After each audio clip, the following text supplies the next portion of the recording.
সবাইকে স্বাগত জানাচ্ছি। আশা করি আপনারা সবাই আমাকে শুনতে পাচ্ছেন। একটু টেকনিক্যাল গ্লিচের কারণে দেরি হয়ে গেল, যার কারণে দুঃখ প্রকাশ করছি যারা আমাদের নির্ধারিত সময়ে লাইভ ক্লাসে যোগদানের জন্য অপেক্ষারত ছিলেন। আর যারা মাত্র নোটিফিকেশন পেয়েছেন যে আমরা লাইভ শুরু করেছি তাদেরকে আমন্ত্রণ জানাচ্ছি এবং তাদের জন্য কিছুক্ষণ আমরা একটু অপেক্ষা করব এবং তারপর আজকে মানব পাচার প্রতিরোধ ও দমন আইন 2012 এই আইনটির মূল আলোচনায় আমরা প্রবেশ করব। আপনারা আলোচনার মধ্যেই আমাদেরকে কমেন্ট করে জানাতে পারবেন আপনাদের যে কোনো প্রশ্ন জিজ্ঞাসা কিংবা আপনাদের যে কোনো মতামত মন্তব্য, এবং যদি আলোচনার মধ্যে থাকি আমরা সাধারণত চেষ্টা করব যে একটি আলোচনা সমাপ্ত হওয়ার পরেই প্রাসঙ্গিক প্রশ্নগুলো গ্রহণ করার এবং সেই অনুযায়ী উত্তর প্রদান করার, অথবা সম্পূর্ণ ক্লাসের শেষে আপনাদের যে কোনো প্রশ্ন যদি জমা থাকে সেটি আপনারা করতে পারবেন। সেটি আপনাদের নিজেদের সুবিবেচনা এবং প্রশ্নের প্রয়োজনীয়তা এবং গুরুত্বের উপর আমরা ছেড়ে দিচ্ছি।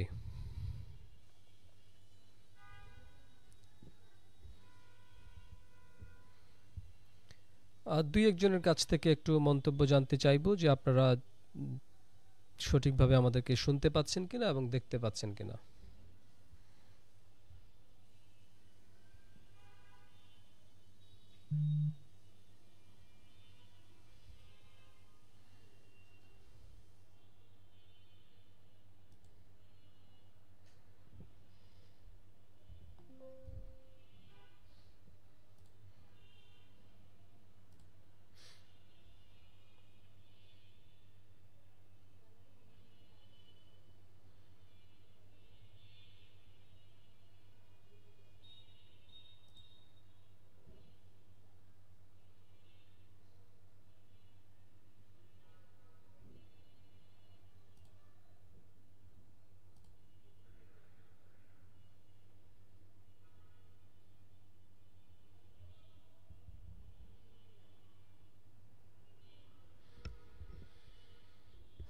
আচ্ছা, তো আমি একটা সেকেন্ডারি মনিটরে দেখার চেষ্টা করছি যে আমার কম্পিউটার মনিটরে প্রপারলি ফাংশনগুলো অ্যাপ্লিকেবল হচ্ছে কিনা। তো দেখেন, মানব পাচার প্রতিরোধ ও দমন আইন এইটা হচ্ছে আমাদের বাংলাদেশ জুডিশিয়াল সার্ভিস পরীক্ষার ঐচ্ছিক অংশের, অর্থাৎ দুটো ভাগ আছে যেখানে বেশ কিছু বিশেষ আইনগুলোকে আলাদা আলাদাভাবে নির্ধারণ করা আছে। তার মধ্যে একটা গুরুত্বপূর্ণ আইন, কারণ এই আইনটি 2007 সাল থেকে 2017 সাল পর্যন্ত যে কয়েকটি জুডিশিয়াল সার্ভিস পরীক্ষা হয়েছে তার মধ্যে অন্তত 8 বার এই আইন থেকে 8টি প্রশ্ন এসেছে এবং আইনটির কলেবর বেশ বড়, 1 থেকে 48 পর্যন্ত বিভিন্ন সেকশন আছে বা ধারা আছে। সেই ধারাগুলো হচ্ছে সুবিন্যস্ত নয়, কারণ যেহেতু এটা একটা নতুন আইন, বিশেষ পরিস্থিতিতে আইনটির প্রণয়ন হয়েছে, এই কারণে এই ধারাগুলোর প্রত্যেকটি বৃহৎ পরিসরের, এক একটি ধারা 2-3 পৃষ্ঠাব্যাপী হয়। সেখান থেকে প্রয়োজনীয় তথ্যগুলো চিহ্নিত করা এবং সেগুলোকে রিটেইন করা বা মনে রাখাটা নিজে বেয়ারেক্ট পড়ে কখনো কখনো বোঝাটা একটু ডিফিকাল্ট। তো এই অনুপ্রেরণা থেকে আমরা আমাদের ছাত্রদের জন্য এটি মূলত এই উদ্যোগটা নিয়েছি যে বিশেষ বিশেষ আইনগুলোকে আমরা সময় সময় এইভাবে উন্মুক্ত লেকচারের মাধ্যমে তাদের সামনে স্পষ্ট করে উপস্থাপন করব। দ্বিতীয়ত, যদিও আজকের ক্লাসের এটি আমাদের উদ্দেশ্য ছিল না, বাট তারপরে যদি সুযোগ আমরা পাই তাহলে আমরা দেখাবো যে মূল আইনটা কিভাবে আসলে 2-1টা সেকশন পড়তে হয়, অর্থাৎ বৃহৎ একটা সেকশন যেটা আপাত দৃষ্টিতে বাইরে থেকে জটিল মনে হয়, সেখান থেকে প্রয়োজনীয় তথ্যগুলো কিভাবে আমরা খুঁজে নিতে পারি, এই কাজটি করার মাধ্যমে এই সমস্ত আইনগুলোকে সহজবোধ্য করার যে স্মার্ট প্রচেষ্টা সেটা আমরা একটু দেখানোর চেষ্টা করব। তো আমরা এই আইনটার মূলত, যদি আমরা এই আইনটার একটু প্রেক্ষাপট বা এই আইনটার পূর্বাপর ঘটনা পরিস্থিতি যার কারণে এই আইনটা প্রণয়নের প্রয়োজনীয়তা দেখা দিয়েছে সেটা আলোচনা করি। যদিও এটা মূলত আমাদের ভাইবা পরীক্ষা আসতে পারে বা রিটেন পরীক্ষায় বা প্রিলিমিনারির জন্য এই আলোচনাটা জরুরি নয়, বাট তারপরে যারা এই আইনটা সম্পর্কে একেবারেই অবগত নয়, একেবারেই অপরিচিত, তাদের জন্যই আলোচনাটা দরকার বলে মনে করছি। এই কারণে বলছি যে বিশ্বায়ন যখন শুরু হয় তখন মূলত মানুষ উন্নত জীবন, অধিক মজুরি এবং আরেকটু ভালো চাকরি প্রত্যাশায় মানুষের মধ্যে একটা অভিবাসনের প্রবণতা দেখা দেয়। মানুষ এক দেশ থেকে আরেক দেশে গমন করা, সেখানে বসবাস করা, স্থায়ী হওয়া, কিংবা সেখানে নিদেন পক্ষে একটা চাকরি খোঁজার এই যে মানুষের একটা প্রত্যাশা তৈরি হয়, সেই প্রত্যাশাকে কাজে লাগিয়ে অন্য গোষ্ঠীগুলো মানুষের এই দুর্বলতাটুকু কাজে লাগিয়ে তারা নানা রকম অপরাধমূলক প্রবণতায় জড়িয়ে পড়ে। যেমন মানুষকে মিথ্যে প্রতিশ্রুতি দিয়ে, নানা ধরনের লোভনীয় চাকরির হাতছানি দিয়ে এক দেশ থেকে আরেক দেশে নিয়ে গিয়ে সেখানে মানুষদেরকে বিভিন্ন অন্যায্য কাজে লিপ্ত করা, কিংবা তাদের অপ্রত্যাশিত বিভিন্ন ধরনের সেবা কিংবা শ্রম দিতে বাধ্য করা, যেটাকে আসলে আমরা মানব পাচার বলে থাকি। আমাদের আইনের সেকশন 3-তে আমরা গিয়ে দেখব। এই আইনটাতে মানব পাচার বলতে আসলে অপহরণ কিংবা অপবাহন, যেটা দণ্ডবিধিতে বলা হয় যে কারো ইচ্ছের বিরুদ্ধে জোরপূর্বক বলপূর্বক কাউকে এক স্থান থেকে আরেক স্থানে নিয়ে যাওয়া কিংবা গোপনে একজনকে স্থানান্তর করা কোনো একটা অপরাধমূলক উদ্দেশ্যে, ঠিক ওই অর্থে মানব পাচার বোঝায় না এই আইনে। এই আইনে বরং হচ্ছে কখনো কখনো কারো সম্মতি নিয়ে, তাকে নানা ধরনের প্রতিশ্রুতি দিয়ে, তার উপর নিয়ন্ত্রণ রয়েছে এরকম মানুষের সম্মতি গ্রহণ করে মিথ্যে বিভিন্ন ধরনের প্রলোভন দেখিয়ে একজনকে এক জায়গা থেকে আরেক জায়গায় নিয়ে যাওয়া, যদি বিশেষ কোনো উদ্দেশ্য হয়ে থাকে এবং কিছু প্রক্রিয়া সেট করে দেওয়া হচ্ছে, সেই অর্থে এটাকে বলা হচ্ছে মানব পাচার। অর্থাৎ সরাসরি একজন মানব শরীরকে এক জায়গা থেকে তার ইচ্ছের বিরুদ্ধে বলপূর্বক জোর করে অপহরণ করে নিয়ে যাওয়া, সেই অর্থে এটি মানব পাচার নয়। তো আমরা দেখব যে এই আইনটা আসলে কি উদ্দেশ্যে প্রণয়ন করা হয়েছিল। এই আইনের একটা প্রস্তাবনা রয়েছে, আইনটার শিরোনামের নিচেই দুটো প্যারাগ্রাফের মাধ্যমে একটা প্রস্তাবনা রয়েছে। সেই প্রস্তাবনায়, অর্থাৎ এই আমরা জানি যে আইনের প্রস্তাবনা কি জিনিস, যে একটা আইন প্রণয়ন করার প্রয়োজনীয়তা সম্পর্কে একটা প্রাথমিক কথাবার্তা, এবং এই আইনের ঈপ্সিত উদ্দেশ্য বা যে লক্ষ্য পূরণ করবে সেই লক্ষ্য সম্পর্কে কিছু ইঙ্গিত যে প্যারাগ্রাফে আইনের শুরুতেই দেওয়া হয় কোনো নাম্বারিং ছাড়া বা ধারা ছাড়া, সেটাকে বলা হয় প্রস্তাবনা বা প্রিয়াম্বল। সো এই আইনটার প্রস্তাবনা বা প্রিয়াম্বলটা যদি আমরা বিশ্লেষণ করি, সেখানে আমরা মূলত তিনটা সাধারণ উদ্দেশ্য দেখতে পাই। যে আইনটা প্রণয়নের উদ্দেশ্য হচ্ছে মানব পাচার প্রতিরোধ ও দমন করা প্রথমত, দ্বিতীয়ত হচ্ছে মানব পাচার অপরাধের শিকার যারা হবেন, অর্থাৎ মানব পাচার অপরাধ প্রতিরোধ ও দমন করা না গেলে যে সমস্ত ব্যক্তিরা এই অপরাধের ভিকটিম হবেন বা এই অপরাধ দ্বারা ক্ষতিগ্রস্ত হবেন, সেই সমস্ত ব্যক্তিবর্গের সুরক্ষা এবং তাদের আইনি অধিকারগুলো বাস্তবায়ন করা। কিছু অধিকার এই আইন সেট করে দিয়েছে এবং কিছু অধিকার রাষ্ট্রের বিভিন্ন নীতিমালা কিংবা রাষ্ট্রের বিভিন্ন কার্যপরিধির মধ্যে থাকে, সেগুলোর বাস্তবায়ন করা। এবং সামগ্রিকভাবে এই আইনটার সাধারণ উদ্দেশ্যের মধ্যে আসলে সামগ্রিক একটা উদ্দেশ্য আছে, যদি এটাকে সাধারণ উদ্দেশ্যের ক্যাটাগরিতে নিয়ে এসেছি, কারণ পরম্পরায় বলা আছে এটা যে মানব পাচার প্রতিরোধ ও দমন, মানব পাচার অপরাধের শিকার ব্যক্তিবর্গের সুরক্ষা ও অধিকার বাস্তবায়ন এবং নিরাপদ অভিবাসন নিশ্চিত করা। অর্থাৎ মানুষ উন্নত জীবন চাকুরি প্রত্যাশায় যদি এক দেশ থেকে আরেক দেশে গমন করতে চায়, এই প্রক্রিয়াটা যেন নিরাপদ হয়, সুষম হয়, সুসংহত হয়, এখানে যেন অন্যায় চর্চা না হয়, অন্যায্য কোনো ধরনের প্র্যাকটিস না থাকে, সেইটা নিশ্চিত করার জন্য এই আইনটা একটা উদ্দেশ্য। এবং এই আইনটার একটা বিশেষ উদ্দেশ্য আইনটার দ্বিতীয় প্যারা এসে বলছে যে বৈশ্বিকভাবে মানব পাচারের বিরুদ্ধে নানা রকম কার্যক্রম আছে, যেমন জাতিসংঘ বা তার বিভিন্ন ধরনের অঙ্গ সংস্থা, আন্তর্জাতিক বিভিন্ন নন গভর্নমেন্টাল অর্গানাইজেশন মানব পাচারের শিকার ব্যক্তিবর্গদের সুরক্ষা দেওয়ার জন্য কাজ করে। আমরা প্রায় পত্রিকায় দেখি যে লিবিয়া থেকে ইউরোপের কোনো দেশে গমন করতে গিয়ে সমুদ্রপথে জাহাজডুবে অনেক মানুষ মারা যাচ্ছেন। এই যে অভিবাসনের যে অবৈধ পন্থা যেগুলো আছে, বিভিন্ন ধরনের রুট অবলম্বন করা কিংবা অভিবাসন প্রত্যাশী মানুষদেরকে নানা রকম নির্যাতন করে চাঁদা আদায় করা, এই সমস্ত বিষয়গুলো যাতে প্রতিহত করা যায়, যে নিরাপদ অভিবাসন যাতে নিশ্চিত করা যায়। অভিবাসন কি? যে এক দেশ থেকে আরেক দেশে গমন যখন কোনো উন্নত চাকরি জীবন কিংবা যে কোনো প্রত্যাশায় হয়ে থাকে। সো এই নিরাপদ অভিবাসন নিশ্চিত করতে গিয়ে বৈশ্বিকভাবে নানা কার্যক্রম আছে, সেই কার্যক্রমগুলোর সাথে সমন্বয় সাধন করে বাংলাদেশে একটা স্ট্যান্ডার্ড যাতে সেট আপ করা যায়, এইটা হচ্ছে এই আইনটার বিশেষ একটা উদ্দেশ্য, যেটা আইনে স্পষ্ট করে বলে দেওয়া আছে প্রিয়াম্বলে, যে পাচার সংক্রান্ত সংঘবদ্ধভাবে সংঘটিত আন্তদেশীয় অপরাধসমূহ প্রতিরোধ ও দমনকল্পে আন্তর্জাতিক মানদণ্ডের সহিত সংগতিপূর্ণ বিধান করা। তার মানে সাধারণ উদ্দেশ্য তিনটা, যে মানব পাচার প্রতিরোধ ও দমন, মানব পাচার অপরাধের শিকার ব্যক্তিবর্গের সুরক্ষা অধিকার বাস্তবায়ন এবং নিরাপদ অভিবাসন নিশ্চিত করা। আর বিশেষ একটা উদ্দেশ্য হচ্ছে যে পাচার সংক্রান্ত সংঘবদ্ধভাবে গ্রুপ অর্গানাইজ যে ক্রাইমগুলো হয় আন্তদেশীয়, এক দেশ থেকে আরেক দেশে বা এক মহাদেশ থেকে আরেক মহাদেশে, এই সমস্ত অপরাধগুলো প্রতিরোধ বা দমন করার জন্য আন্তর্জাতিক যে কার্যক্রমগুলো আছে, আন্তর্জাতিক যে নীতিমালাগুলো আছে, যে আন্তর্জাতিক যে পদক্ষেপগুলো আছে, সেইগুলোর সাথে সেগুলোর মান বা স্ট্যান্ডার্ডের সাথে সঙ্গতি রেখে একটা বিধান যাতে বাংলাদেশ সরকার প্রণয়ন করতে পারে, এটা হচ্ছে বিশেষ একটা উদ্দেশ্য। তাহলে সাধারণ উদ্দেশ্য তিনটা আর বিশেষ উদ্দেশ্য একটা আমরা এই আইনের প্রস্তাবনা থেকে পাই।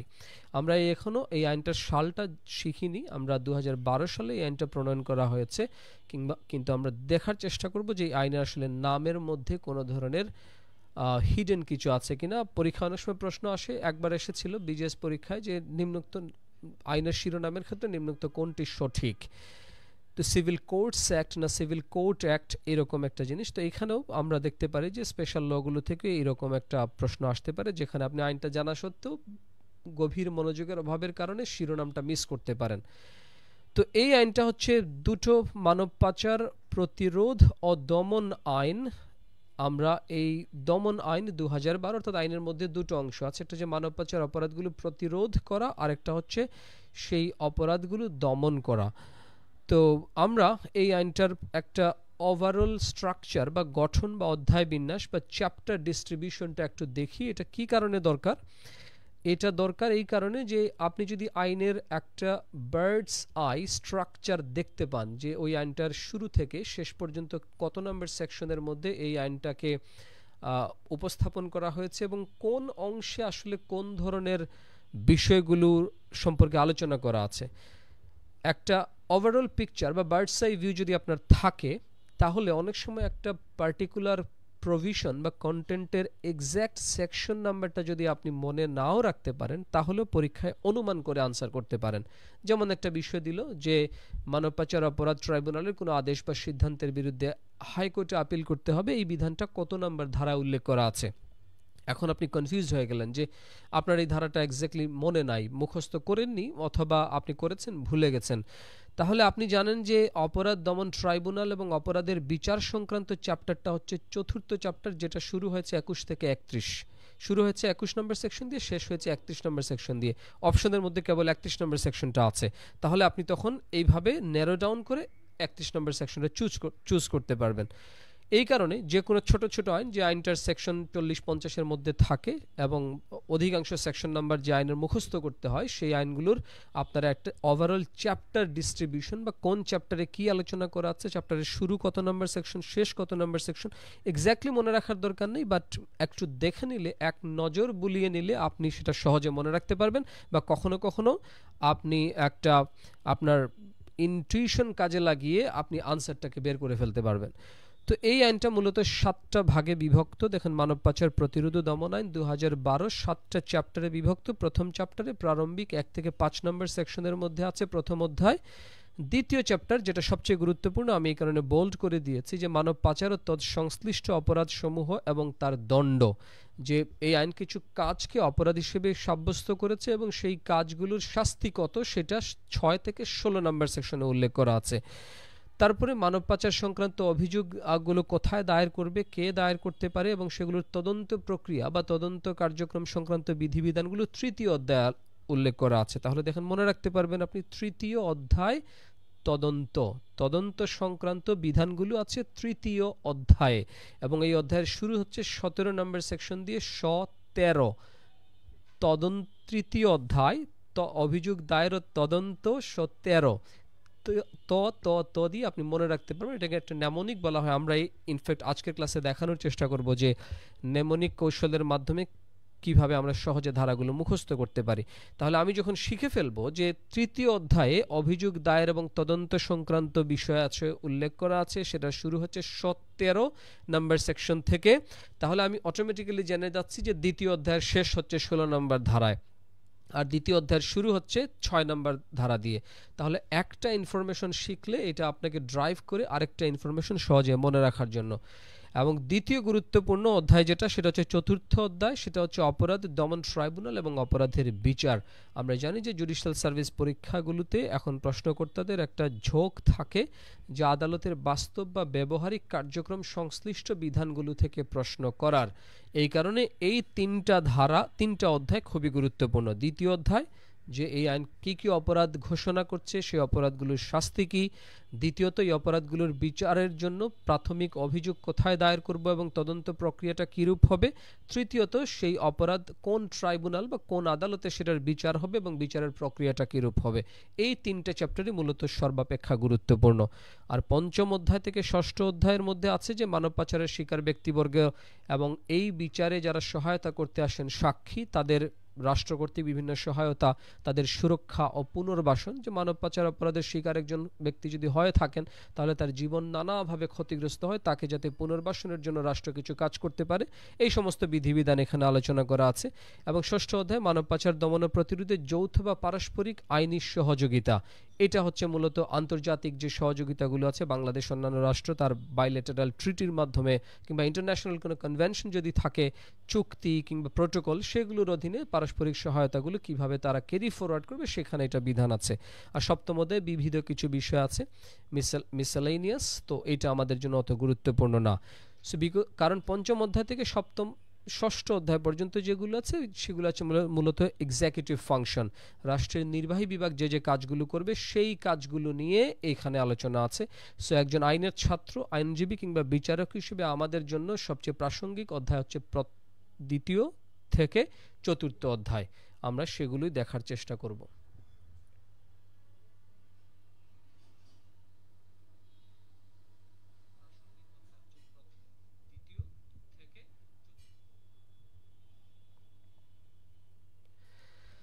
আচ্ছা, প্রথম গুরুত্বপূর্ণ যে ধারা, সেটা হচ্ছে ধারা নম্বর 3, যেখানে মানব পাচারের সংজ্ঞা দেয়া আছে।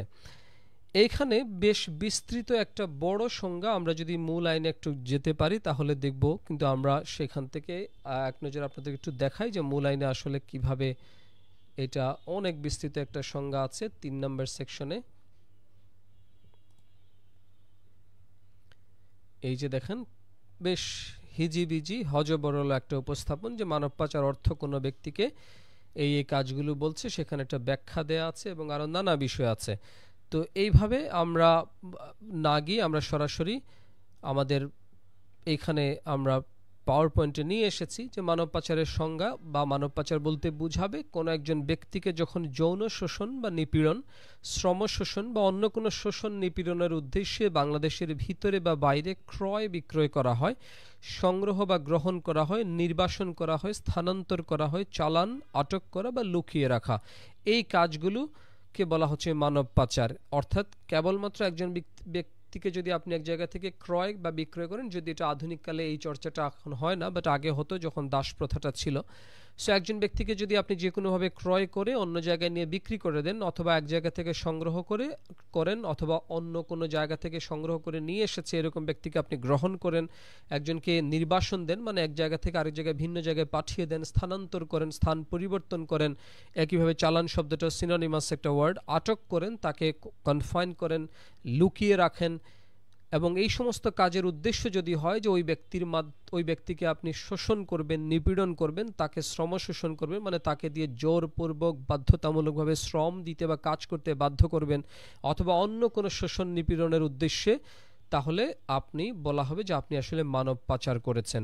তার মানে উদ্দেশ্য বা অভিপ্রায়টা হচ্ছে এখানে মেন্স রিয়াটা হচ্ছে যে তাকে যৌন শোষণ বা নিপীড়ন করা, শ্রম শোষণ বা অন্য যে কোনো প্রকারের শোষণ নিপীড়ন করা, এবং সেটার প্রক্রিয়াটা হচ্ছে যে আপনি এক জায়গা থেকে সংগ্রহ করে আরেক জায়গায় তাকে গ্রহণ করা বা নির্বাসন, স্থানান্তর, চালান, ক্রয় বিক্রয়, আটক বা লুকিয়ে রাখা। এই আইনে আরও কিছু কথা বলা আছে যে মানব পাচার অপরাধের উপাদান যদি পরীক্ষায় আসে, বিশেষত লিখিত পরীক্ষায় আমরা পুরো সেকশনটা বললে পাই যে একজন ব্যক্তিকে একটা কাজের জন্য মানব পাচারের দায়ে অভিযুক্ত করা বা দণ্ডিত করতে গেলে মূলত দুটো বিষয় দেখাতে হবে। যে আপনার প্রথমত যে ওই কাজটার একটা উদ্দেশ্য আছে, উদ্দেশ্যটা কি, যে তাকে দিয়ে কোনো একটা যৌন শোষণমূলক বা নিপীড়নমূলক কাজে বা বাধ্যতামূলক বা আপনার জোরপূর্বক শ্রম দিতে বাধ্য করার কোনো একটা কাজে তাকে লিপ্ত করবেন।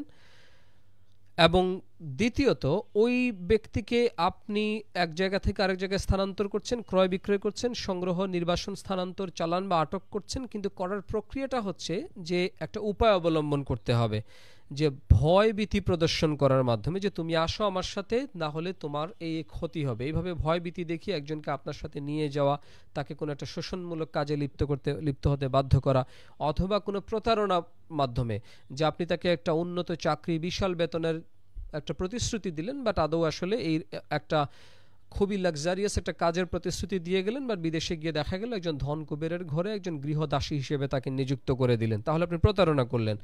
একইভাবে কারো আর্থ সামাজিক বা পরিবেশগত বা অন্য কোনো অসহায়ত্বকে কাজে লাগানো, যে একজন মানুষ আর্থিকভাবে খুবই দুর্বল, সামাজিকভাবে তার কোনো ওইরকম কোনো শক্ত অবস্থান নেই, এই বিষয়টিকে কাজে লাগিয়ে আপনি তার সম্মতি সহকারেই তাকে হয়তো এক জায়গা থেকে আরেক জায়গায় নিয়ে যাচ্ছেন, বাট আসলে ওই ব্যক্তির সম্মতিটা, সে যদি একজন সুস্থ সবল সক্ষম শিক্ষিত সচেতন মানুষ হতো, আপনি পেতেন না।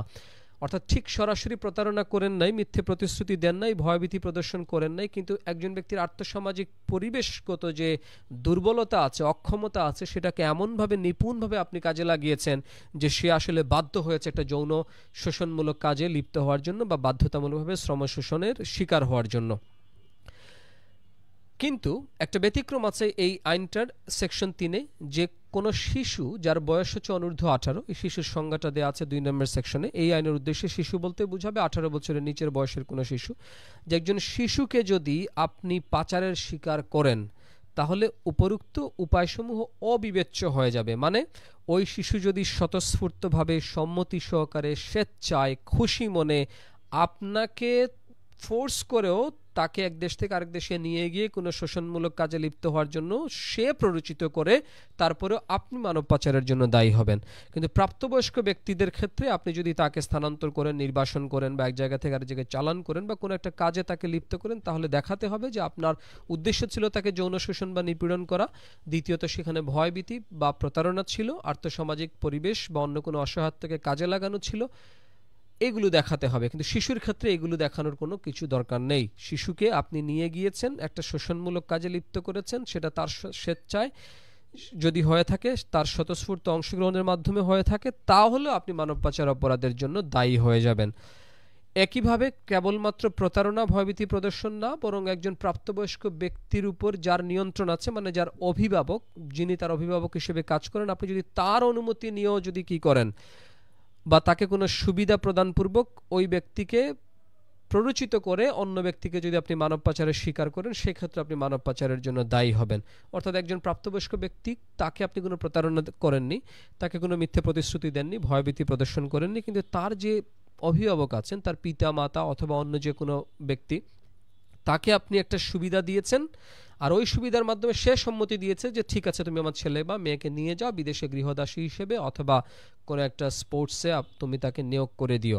এখানে তার সম্মতি আছে, ওই ব্যক্তির না, তার অভিভাবকের। কিন্তু অভিভাবক বা তার যার তার উপর নিয়ন্ত্রণ আছে, তাকে যেহেতু সুবিধা প্রদানপূর্বক আপনি কাজটা করেছেন, মানে আপনাদের মধ্যে একটা লেনদেন হয়েছে, তখনও সেটা মানব পাচার হবে। তাহলে আমরা যদি সামারি করি, যে তাহলে মানব পাচার হচ্ছে যখনই কোনো যৌন শোষণ বা নিপীড়নমূলক কাজ বা শ্রম শোষণ বা অন্য কোনো শোষণ নিপীড়নমূলক কাজের জন্য একজন ব্যক্তিকে এক জায়গা থেকে অন্য জায়গায় নিয়ে যাওয়া হয়, স্থানান্তর করা হয়, একজনকে ক্রয় করে আরেক জায়গায় বিক্রি করে দেওয়া হয়, নির্বাসনে পাঠানো হয়, চালান করা হয়, আটক করা হয় বা লুকিয়ে রাখা হয়, সেই কাজগুলো হবে মানব পাচার। মানব পাচারের জন্য একজনকে দায়ী করতে গেলে দেখাতে হবে যে এই প্রক্রিয়ায় একজনের উপর বল প্রয়োগ করা হয়েছে, তার উপর কোনো প্রতারণা সংগঠিত হয়েছে, কিংবা কারো আর্থসামাজিক বা পরিবেশগত বা অন্য কোনো অসহায়ত্বকে কাজে লাগানো হয়েছে, অথবা মানব পাচারের শিকার ব্যক্তির উপর নিয়ন্ত্রণ আছে, এরূপ ব্যক্তির সাথে কোনো আর্থিক সুবিধা প্রদানের মাধ্যমে তার সম্মতি গ্রহণ করা হয়েছে। আর শিশুর ক্ষেত্রে এগুলোর কোনো কিছুই বিবেচ্য নয়, কোনো কিছুই আপনার দেখার দরকার নেই। শিশুকে আপনি যখনই যৌন শোষণ বা নিপীড়নমূলক কাজে লিপ্ত করার জন্য এক জায়গা থেকে আরেক জায়গায় স্থানান্তর করছেন, সাথে সাথে সেটি মানব পাচার হিসেবে বিবেচ্য হবে বা গণ্য হবে।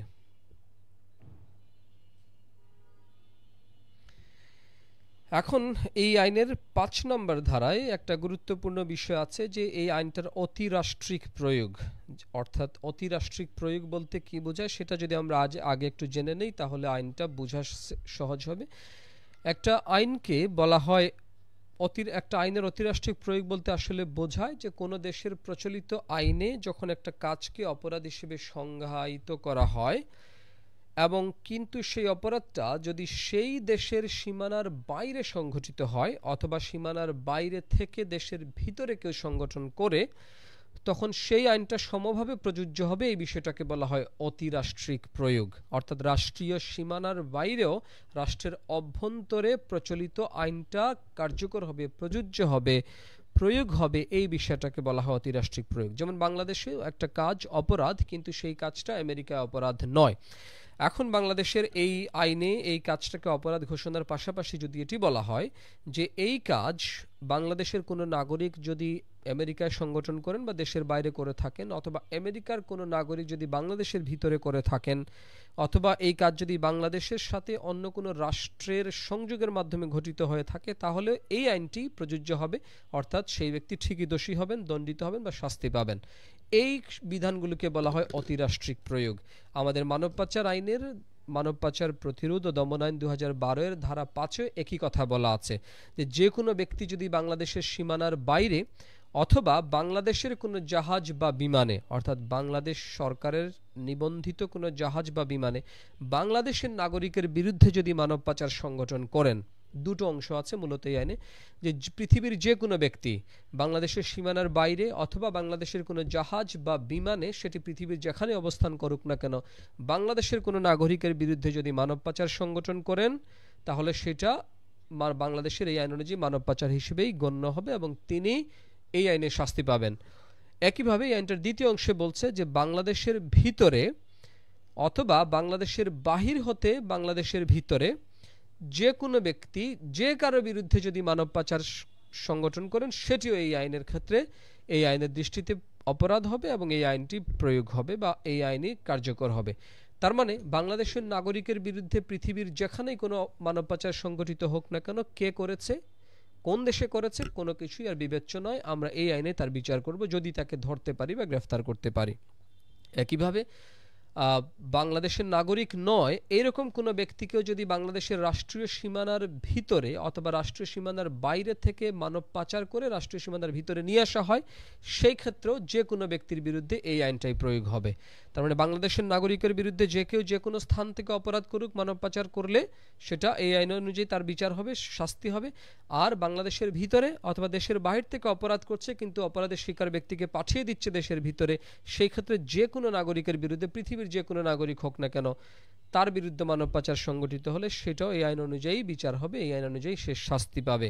আমরা এই ধারা নাম্বারটা মনে রাখার জন্য একটা নেমনিক প্রয়োগ করেছি যে 4-এর পরে 5 চতুর্সীমানার বাইরে প্রয়োগ, যে এটা হচ্ছে ধারা নাম্বার 5-এ আইনের অতিরাষ্ট্রিক প্রয়োগটা উল্লেখ করা আছে। ধারা 4-এর পরেই 5 চতুর্সীমানা, অতিরাষ্ট্রিক প্রয়োগ মানে বাংলাদেশের যে চতুর যে সীমানা আছে, চারদিক থেকে বাংলাদেশের যে সীমানা আছে, এই সীমানার বাইরেও এই আইনটা প্রযোজ্য হবে, প্রয়োগ হবে, কার্যকর হবে। সুতরাং চতুর্সীমানার বাইরে প্রয়োগ ধারা 5 4-এর পরে 5 চতুর্সীমানার বাইরে প্রয়োগ, এভাবে ছন্দ দিয়ে আপনি মনে রাখতে পারবেন। একটা ইনফরমেশনকে মনে রাখার জন্য একটা সহজ উপায় হচ্ছে তাকে আরেকটা ইনফরমেশনের সাথে জুড়ে দেওয়া, লিঙ্ক আপ করা। আইসোলেটেড কোনো ইনফরমেশন আমাদের মাথায় বেশিক্ষণ স্থায়ী থাকে না। আপনি যদি একটা সিঙ্গেল কোনো একজন ব্যক্তির নাম কিংবা চেহারা কোনো ধরনের প্রসঙ্গ, প্রেক্ষাপট, সূত্র ছাড়া আপনাকে বলা হয় কয়েক সেকেন্ডের জন্য, আপনি কিছুক্ষণ পরে ভুলে যাবেন। কিন্তু আপনাকে যদি স্টোরি আকারে বলা হয়, গল্প আকারে বলা হয়, অন্য কোনো আপনার পরিচিত ব্যক্তি কিংবা যাকে আপনি ইতোমধ্যে মনে রেখেছেন তার সাথে সম্পৃক্ত করে জুড়ে দিয়ে বলা হয়, তখন সেটা আপনি মনে রাখতে পারবেন। বা ভুলে গেলেও কিছুক্ষণ পরে ওই ব্যক্তির কে টেনে নিয়ে এসে আপনি সেটাকে স্মৃতিকে পুনর্জীবিত করতে পারেন। এইটাকে বলা হয় নেমনিকের একটা প্রক্রিয়া। তাহলে কোন ধারায় আইনের অতিরাষ্ট্রিক প্রয়োগ আছে এটা আমি হুট করে যদি ভুলে যাই অথবা মনে রাখতে যদি না পারি, তাহলে আমি যে অতিরাষ্ট্রিক প্রয়োগ বলতে বোঝায় চতুর্সীমানার বাইরে প্রয়োগ।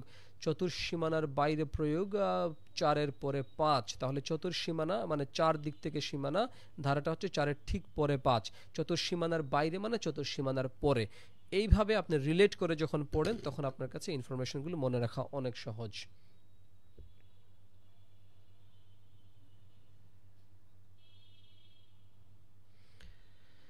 আচ্ছা, আমরা এবার সবচেয়ে কঠিন এবং সবচেয়ে জটিল কিন্তু সবচেয়ে গুরুত্বপূর্ণ যে ধারাগুলো আছে সেগুলোতে প্রবেশ করতে যাচ্ছি। তৃতীয় অধ্যায় যেটা আছে, যে আমাদের ধারাগুলো, আমাদের দ্বিতীয় অধ্যায় যেটা, যে সবচেয়ে কঠিন শাস্তিগুলো এখানে উল্লেখ করা আছে। আমরা যদি এই যে দেখি দ্বিতীয় অধ্যায় যে মানব পাচার ও তৎসংশ্লিষ্ট অপরাধসমূহ এবং তার দণ্ড। তো এখানে প্রথম এই অধ্যায়টা, দ্বিতীয় অধ্যায়টা শুরু হয়েছে ৬ষ্ঠ নম্বর ধারা দিয়ে। এখানে মানব পাচারের শাস্তির কথা বলা আছে, অর্থাৎ ৩ নম্বর ধারায় যে কাজটাকে মানব পাচার হিসেবে সংজ্ঞায়িত করা হয়েছে সেই কাজের শাস্তি এসে ৬ নম্বর ধারায় উল্লেখ করা আছে। তাহলে দেখেন মনে রাখতে পারবেন যে ৩ নম্বর ধারায় মানব পাচারের সংজ্ঞা, ৩ দ্বিগুণে ৬, ৬ নম্বর ধারায় মানব পাচারের শাস্তি। তো এটা বেশ জটিল আকারে উপস্থাপন করা আছে। শাস্তিটা যদি আপনি দেখেন তাহলে দেখেন এখানে হচ্ছে ৬ নম্বর সেকশনে মানব পাচার নিষিদ্ধ ও তার দণ্ড বলেছে যে কোনো ব্যক্তি ধারা ৩-এ উল্লেখিত কোনো কার্য করিলে উহা মানব পাচার বলে গণ্য হবে। মানব পাচার অপরাধ সংগঠনকারী কোনো ব্যক্তি অনধিক যাবজ্জীবন কারাদণ্ডে, ঠিক আছে, যে অনধিক যাবজ্জীবন কারাদণ্ডে এবং অনূন্য ৫ বৎসর সশ্রম কারাদণ্ডে এবং অনূন্য ৫ বৎসর সশ্রম কারাদণ্ডে এবং অনূন্য ৫০,০০০ টাকা অর্থদণ্ডে দণ্ডিত হবেন। তাহলে তিনটা জিনিস বললো যে অনধিক যাবজ্জীবন কারাদণ্ড, অনূন্য ৫ বৎসর সশ্রম কারাদণ্ড এবং অনূন্য ৫০,০০০ টাকা জরিমানা। এই সশ্রম বিষয়টাকে যদি আমরা হাইলাইট করি তাহলে মনে রাখাটা সহজ। তাহলে অনধিক যাবজ্জীবন, সর্বোচ্চ যাবজ্জীবন, অনধিক মানে অধিক নয়, অনূন্য ৫ বৎসর মানে ন্যূনতম, সর্বনিম্ন, নিদেন পক্ষে অন্তত, এবং অনূন্য ৫০,০০০ টাকা অর্থদণ্ড। এবং দেখেন এই শব্দটা খেয়াল রাখেন যে এবং, তার মানে এবং জিনিসটা আসলে কি এটা মনে রাখতে হবে। কোথাও কোথাও আইনে লেখা থেকে অথবা না, এখানে বলা আছে এবং। তাহলে এইভাবে পুরো সেকশনটাকে আমরা মনে রাখতে পারবো না। আমরা এই কারণে একটা টেবিল আকারে চলে যাব, টেবিল ফরম্যাটে, যেখানে বলছে যে সর্বোচ্চ শাস্তি, সর্বনিম্ন শাস্তি, যে কারাদণ্ড, যাবজ্জীবনকে আমরা একটা কারাদণ্ড হিসেবেই গণ্য করছি, যদিও যাবজ্জীবন আসলে একটা স্বতন্ত্র শাস্তি।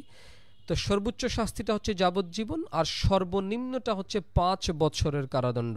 অর্থাৎ একজন বিচারক তাকে সর্বোচ্চ শাস্তি হিসেবে যাবজ্জীবন দিতে পারবেন যদি কেউ মানব পাচারের দায়ে দণ্ডিত হয়, আর সর্বনিম্ন শাস্তি নিদেন পক্ষে ৫ বছর দিতে হবে। এটিকেই বোঝাচ্ছে অনধিক যাবজ্জীবন, অনূন্য ৫ বছর, এবং কারাদণ্ডটা হবে সশ্রম, অর্থাৎ রিগরাস ইমপ্রিজনমেন্ট। পেনাল কোডে সশ্রম ইমপ্রিজনমেন্টের যে বিষয়টা আছে, অর্থাৎ কারাদণ্ডের পাশাপাশি সে কিছু শ্রমমূলক কাজেও লিপ্ত হবে। একইভাবে অর্থদণ্ডটা হচ্ছে সর্বোচ্চ কোনো পরিমাণ উল্লেখ করা নাই, কিন্তু সর্বনিম্ন পরিমাণ আছে ৫০,০০০ টাকা। কেন আমরা এটা বলছি সর্বনিম্ন? আপনি যদি মূল আইনটাতে যান তাহলে দেখবেন যে অনূন্য ৫০,০০০ টাকা, অর্থাৎ নিদেন পক্ষে ৫০,০০০ টাকার কথা বলা আছে। তাহলে আমরা দেখলাম যে মানব পাচার অপরাধের ধারা ৬ অনুযায়ী সর্বোচ্চ শাস্তি হচ্ছে যাবজ্জীবন কারাদণ্ড, সর্বনিম্ন শাস্তি হচ্ছে ৫ বছরের সশ্রম কারাদণ্ড, এবং যেটাই হোক না কেন, যাবজ্জীবন কারাদণ্ড দিক বা ৫ বছর কিংবা ৫ থেকে ১০, ১৫, ২০ যেটাই কারাদণ্ড দিয়ে থাকুক না কেন, আদালত বা ট্রাইব্যুনাল এই ক্ষেত্রে আরও অন্তত ৫০,০০০ টাকা অর্থদণ্ড বা জরিমানা আরোপ করতে বাধ্য। অর্থাৎ নিদেন পক্ষে একটা জরিমানা দিতে হবে, সেটার পরিমাণ হচ্ছে ৫০,০০০ টাকা। তাহলে সর্বোচ্চ শাস্তি যদি দিতে চাই তাহলে সেটা হবে যাবজ্জীবন প্লাস ৫০,০০০ টাকার চেয়ে গ্রেটার যে কোনো অ্যামাউন্ট, যেটাকে আমরা গ্রেটার দেন 50,000 টাকা রেড ব্র্যাকেটের মধ্যে উল্লেখ করেছি। আর সর্বনিম্ন যদি কোনো শাস্তি আমরা দিতে চাই তাহলে সেটা হবে যে ৫ বছর বা সশ্রম প্লাস ৫০,০০০ টাকা, মিনিমাম ৫০,০০০, লেস দেন ৫০,০০০ হবে না, মিনিমাম ৫০,০০০। তাহলে মানব পাচার ধারা ৬ অনুযায়ী মানব পাচারের সর্বোচ্চ শাস্তি হচ্ছে যাবজ্জীবন, কেবলমাত্র কারাদণ্ড হিসেব করলে অর্থদণ্ড বাদ দিয়ে, সর্বনিম্ন ৫ বছরের সশ্রম কারাদণ্ড, অর্থদণ্ড সহ যোগ করলে যাবজ্জীবন plus equal or greater than 50,000 টাকা, সর্বনিম্ন হচ্ছে 5 years রিগরাস ইমপ্রিজনমেন্ট প্লাস অ্যাটলিস্ট 50,000 টাকা। সো পরীক্ষা অপশন যদি আসে যে মানব পাচারের সর্বোচ্চ শাস্তি কোনটা, যাবজ্জীবন 10 বছরের কারাদণ্ড, যাবজ্জীবন প্লাস ৫০,০০০ টাকা জরিমানা, যাবজ্জীবন প্লাস ৫০,০০০ টাকার ঊর্ধ্বের যে কোনো পরিমাণের জরিমানা, তাহলে আপনি সর্বোচ্চ শাস্তিটা উল্লেখ করবেন যাবজ্জীবন প্লাস ৫০,০০০ টাকার ঊর্ধ্বের যে কোনো পরিমাণ জরিমানা। অপশনের উপর ডিপেন্ড করবে কোনটা আসলে রাইট আনসার হবে, বাট আমরা মুখস্থ করতে হবে সবগুলাই। একইভাবে যদি পরীক্ষা প্রশ্ন আসে যাবজ্জীবন কারাদণ্ডের সর্বনিম্ন শাস্তি কত, ৫, ১০, ১৩, ১৫, তাহলে উত্তর হচ্ছে ৫ বছর। যদি প্রশ্ন আসে যাবজ্জীবন কারাদণ্ডের সর্বনিম্ন শাস্তি কত, ৫ বছর প্লাস ৩,০০০ টাকা জরিমানা, ৩ বছর প্লাস ৫,০০০ টাকা জরিমানা, ১০ বছর প্লাস ১০,০০০ টাকা জরিমানা, ৫ বছর প্লাস 50,000 টাকা জরিমানা। তাহলে উত্তর হচ্ছে 5 বছর প্লাস 50,000 টাকা জরিমানা। এই কারণে বেয়ার অ্যাক্ট খুঁটিনাটি পড়তে হয় মূল বিধানগুলো বিশ্লেষণ করে। কেবল আপনি কোথাও একটা লিখে ফেললো যে সর্বোচ্চ যাবজ্জীবন, সর্বনিম্ন 5 বছর, সাথে অর্থদণ্ড 50,000, এইটা জানার মাধ্যমে এটা নিশ্চিত করে বলা যাবে না যে পরীক্ষার এই সংক্রান্ত যে কোনো প্রশ্নের উত্তর দিতে আপনি সক্ষম হবেন।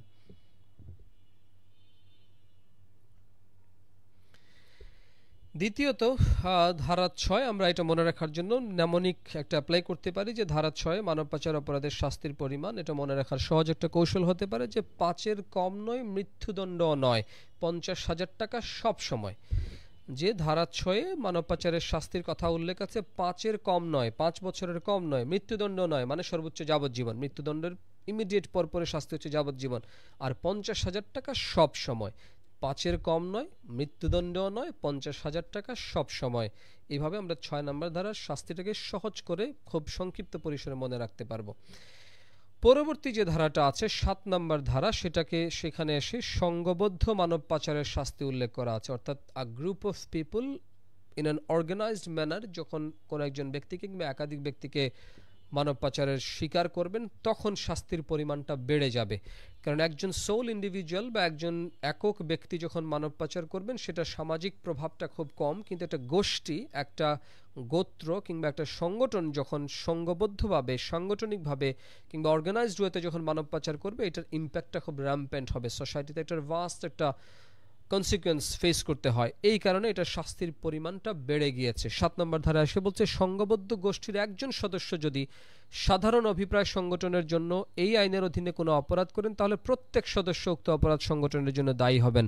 এটা পেনাল কোডের একটা সাধারণ অভিপ্রায়ের যে প্রিন্সিপালটা সেটাকে এখানে এসে ইমপ্লাই করেছে যে একটা সংঘবদ্ধ গোষ্ঠীর একজন হয়তো এক জায়গা থেকে আরেক জায়গায় একজন মানব পাচারের শিকার ব্যক্তিকে স্থানান্তর করেছেন, কিন্তু তাকে কোনো একভাবে সহযোগিতা কিংবা পরিকল্পনা, রূপরেখা প্রণয়ন, কোনো স্ট্র্যাটেজিক্যাল অ্যাসিস্ট্যান্স প্রদানের জন্য যদি অন্য যে কোনো গ্রুপ থাকে তাহলে গ্রুপের সকল সদস্য সমভাবে দায়ী হবেন ওই অপরাধের জন্যই। আর সংঘবদ্ধভাবে যখন একটা গোষ্ঠী মানব পাচার কাজে জড়িত থাকবে তখন সেই প্রত্যেক সদস্যের শাস্তির পরিমাণ বেড়ে যাবে। এখানে এসে বলছে মৃত্যুদণ্ড অথবা যাবজ্জীবন কারাদণ্ড সর্বোচ্চ, সর্বনিম্ন হচ্ছে 7 বছরের সশ্রম কারাদণ্ড, আর সাথে হচ্ছে মিনিমাম 5 লক্ষ টাকা জরিমানা। তাহলে সংঘবদ্ধ মানব পাচারের শাস্তি ধারা 7। দেখেন 6 নম্বর ধারায় সাধারণ মানব পাচারের শাস্তি, 7 নম্বর ধারায় সংঘবদ্ধ মানব পাচারের শাস্তি, ধারা 7-এর দন্তীয় স, আর সংঘবদ্ধ মানব পাচারের শাস্তি দন্তীয় স, সংঘবদ্ধ স স স, এবং সর্বনিম্নটাও 7 বছর, সর্বোচ্চটা আগে ছিল সাধারণ মানব পাচারের ক্ষেত্রে যাবজ্জীবন, সংঘবদ্ধের ক্ষেত্রে তাহলে একটু বেশি হবে মৃত্যুদণ্ড। এইভাবে যখন আপনি লজিক্যালি মনে রাখার চেষ্টা করবেন, কোহেরেন্টলি মনে রাখার চেষ্টা করবেন, একটা পানিশমেন্টের সাথে আরেকটা পানিশমেন্টের একটা রেশনাল বা একটা যৌক্তিকতা খোঁজার চেষ্টা করবেন, তখন আর কেবল আপনাকে মুখস্থ করতে হবে না, আপনি একটা বিশ্লেষণী দৃষ্টিভঙ্গি আপনার অন্তরে তৈরি হবে এবং সেভাবে আপনি ওই আইনটাকে খুব সহজে, ওই আইনটার খুঁটিনাটি নিটিগ্রিটিগুলো আপনার মনে থাকবে অটোমেটিক্যালি। তাহলে সাধারণ মানব পাচারের শাস্তি হচ্ছে সর্বোচ্চ যাবজ্জীবন, সর্বনিম্ন 5 বছর। সংঘবদ্ধ মানব পাচারের শাস্তি অবশ্যই বেড়ে যাবে, সর্বোচ্চ মৃত্যুদণ্ড, সর্বনিম্ন 7 বছর। সাধারণ মানব পাচারের ক্ষেত্রে আবশ্যিক জরিমানার পরিমাণ ছিল মিনিমাম 50,000 টাকা, সংঘবদ্ধ মানব পাচারের ক্ষেত্রে আবশ্যিক জরিমানার পরিমাণ হচ্ছে সর্বনিম্ন 5 লক্ষ টাকা। আমরা এই কারণে মোট এসে বলছি যে মৃত্যুদণ্ড, যাবজ্জীবন plus greater than 5 lakh or equal to 5 lakh, আর সর্বনিম্ন হচ্ছে 7 বছর সশ্রম প্লাস 5 লক্ষ। মনে রাখবেন কারাদণ্ডটা 6 নম্বর ধারায় সশ্রম ছিল, এখানে এসে সশ্রম, অর্থাৎ এখানে শ্রমটা আপনার এটা ভুলে গেলে হবে না, কারণ পরীক্ষা আসতে পারে। সর্বনিম্ন শাস্তি কত? 7 বছর, 7 বছরের সশ্রম কারাদণ্ড, 7 বছরের বিনাশ্রম কারাদণ্ড, উপরের যে কোনোটি 7 বছরের সশ্রম কারাদণ্ড। তো সংঘবদ্ধ মানব পাচারের শাস্তি মনে রাখার নেমনিক কৌশলটা হতে পারে যে সর্বনিম্ন শাস্তি সেখানে উল্লেখ আছে 7 বছর, 7 ধারায় 7 বছর সর্বনিম্ন হিসেবে উল্লেখ আছে, 7 সর্বনিম্ন। সর্বোচ্চ শাস্তির হচ্ছে মৃত্যুদণ্ড, 7 ধারায় মৃত্যুদণ্ডকে আমরা ভিন্নভাবে চিন্তা করতে পারি যে জীবন নাশ বা জীবন অবসান। তাহলে 7 ধারায় সর্বোচ্চ নাশ অথবা অবসান, যেখানে যে রেড মার্ক করা স স স স স স স স, এইভাবে আমরা মনে রাখতে পারি যে সর্বনিম্ন শাস্তি হচ্ছে 7 সর্বনিম্ন, সর্বোচ্চ শাস্তি হচ্ছে 7 ধারায় সর্বোচ্চ জীবন নাশ, জীবন অবসান, নাশ অথবা অবসান। দন্তীয় শয়ের সাউন্ডের আধিক্য দিয়ে আমরা মনে রাখার চেষ্টা করছি। আচ্ছা, তারপরে হচ্ছে 8 নম্বর ধারা এসে অপরাধ সংগঠনের প্ররোচনা, ষড়যন্ত্র বা প্রচেষ্টার শাস্তি এখানে এসে উল্লেখ করা আছে। এটা আপনাদেরকে মনে রাখতে হবে। আপনারা যারা আজকে লাইভ ক্লাসে যোগদান করেছেন দয়া করে আমাদের পেজে একটা টেক্সট নক করবেন, আমরা এই পিডিএফ ফাইলটা কিংবা এই হ্যান্ড নোটটা বা ক্লাস নোটটা আপনাদেরকে দিয়ে দিব। আমি সময় সংক্ষিপ্ত যেহেতু ইতিমধ্যে প্রায় ঘন্টাখানেক হয়ে গেছে, গুরুত্বপূর্ণ আরও আলোচনা বাদ আছে, এই কারণে 8 নম্বর ধারার শাস্তিটাকে স্কিপ করছি। কিন্তু 8 নম্বর ধারায় জাস্ট একটু সামারি যদি বলি, সেখানে বলা আছে যে অপরাধ সংগঠনে কেউ যদি প্ররোচনা দিয়ে থাকে, ষড়যন্ত্র করে বা অপরাধের প্রচেষ্টায় লিপ্ত হয়, তাহলে শাস্তিটা হবে, এখানে একটা কম শাস্তির কথা বলা আছে। আর 8 নম্বর ধারা 1-এ আর উপধারা 1-এ আর উপধারা 2-এ গিয়ে বলছে যে কেউ যদি অপরাধের সহযোগী হয়, অর্থাৎ প্ররোচনা, প্রচেষ্টা কিংবা ষড়যন্ত্র না, বরং আরেকজনকে অপরাধ সংগঠনে অ্যাসিস্ট করেছে, অ্যাকমপ্লিস হয়ে গেছে, তাহলে তার সমান শাস্তি তাকে ভোগ করতে হবে, উপধারা 2 এসে বলা আছে। আমরা এটাকে সহজভাবে মনে রাখতে পারি যে প্ররোচনায় পাপ, সহযোগিতায় সমান চাপ। যে আপনি যদি কাউকে সহযোগিতা দিয়ে থাকেন, সমান চাপ মানে সমান দায়িত্ব নিতে হবে, সমান লায়াবিলিটি বিয়ার করতে হবে, সমান শাস্তি আপনাকে পেতে হবে। অর্থাৎ মানব পাচারের শাস্তি যা হবে, সহযোগীর শাস্তিও তাই হবে। যদি এককভাবে মানব পাচার করা হয়, সহযোগীর শাস্তি হবে 6 ধারা অনুযায়ী। যদি সংঘবদ্ধভাবে মানব পাচার হয়ে থাকে আর সেখানে কোনো একজন সহযোগী থাকেন, তাহলে সহযোগীর শাস্তি হবে 7 ধারা অনুযায়ী। একে অপরকে প্ররোচনা দিলে উপধারা 1 অনুযায়ী শাস্তি হবে, আর উপধারা 2 অনুযায়ী 2-এ মিলে যেহেতু সহযোগিতা হয়, তাহলে উপধারা 2 হচ্ছে সহযোগিতার শাস্তির কথা বলা আছে।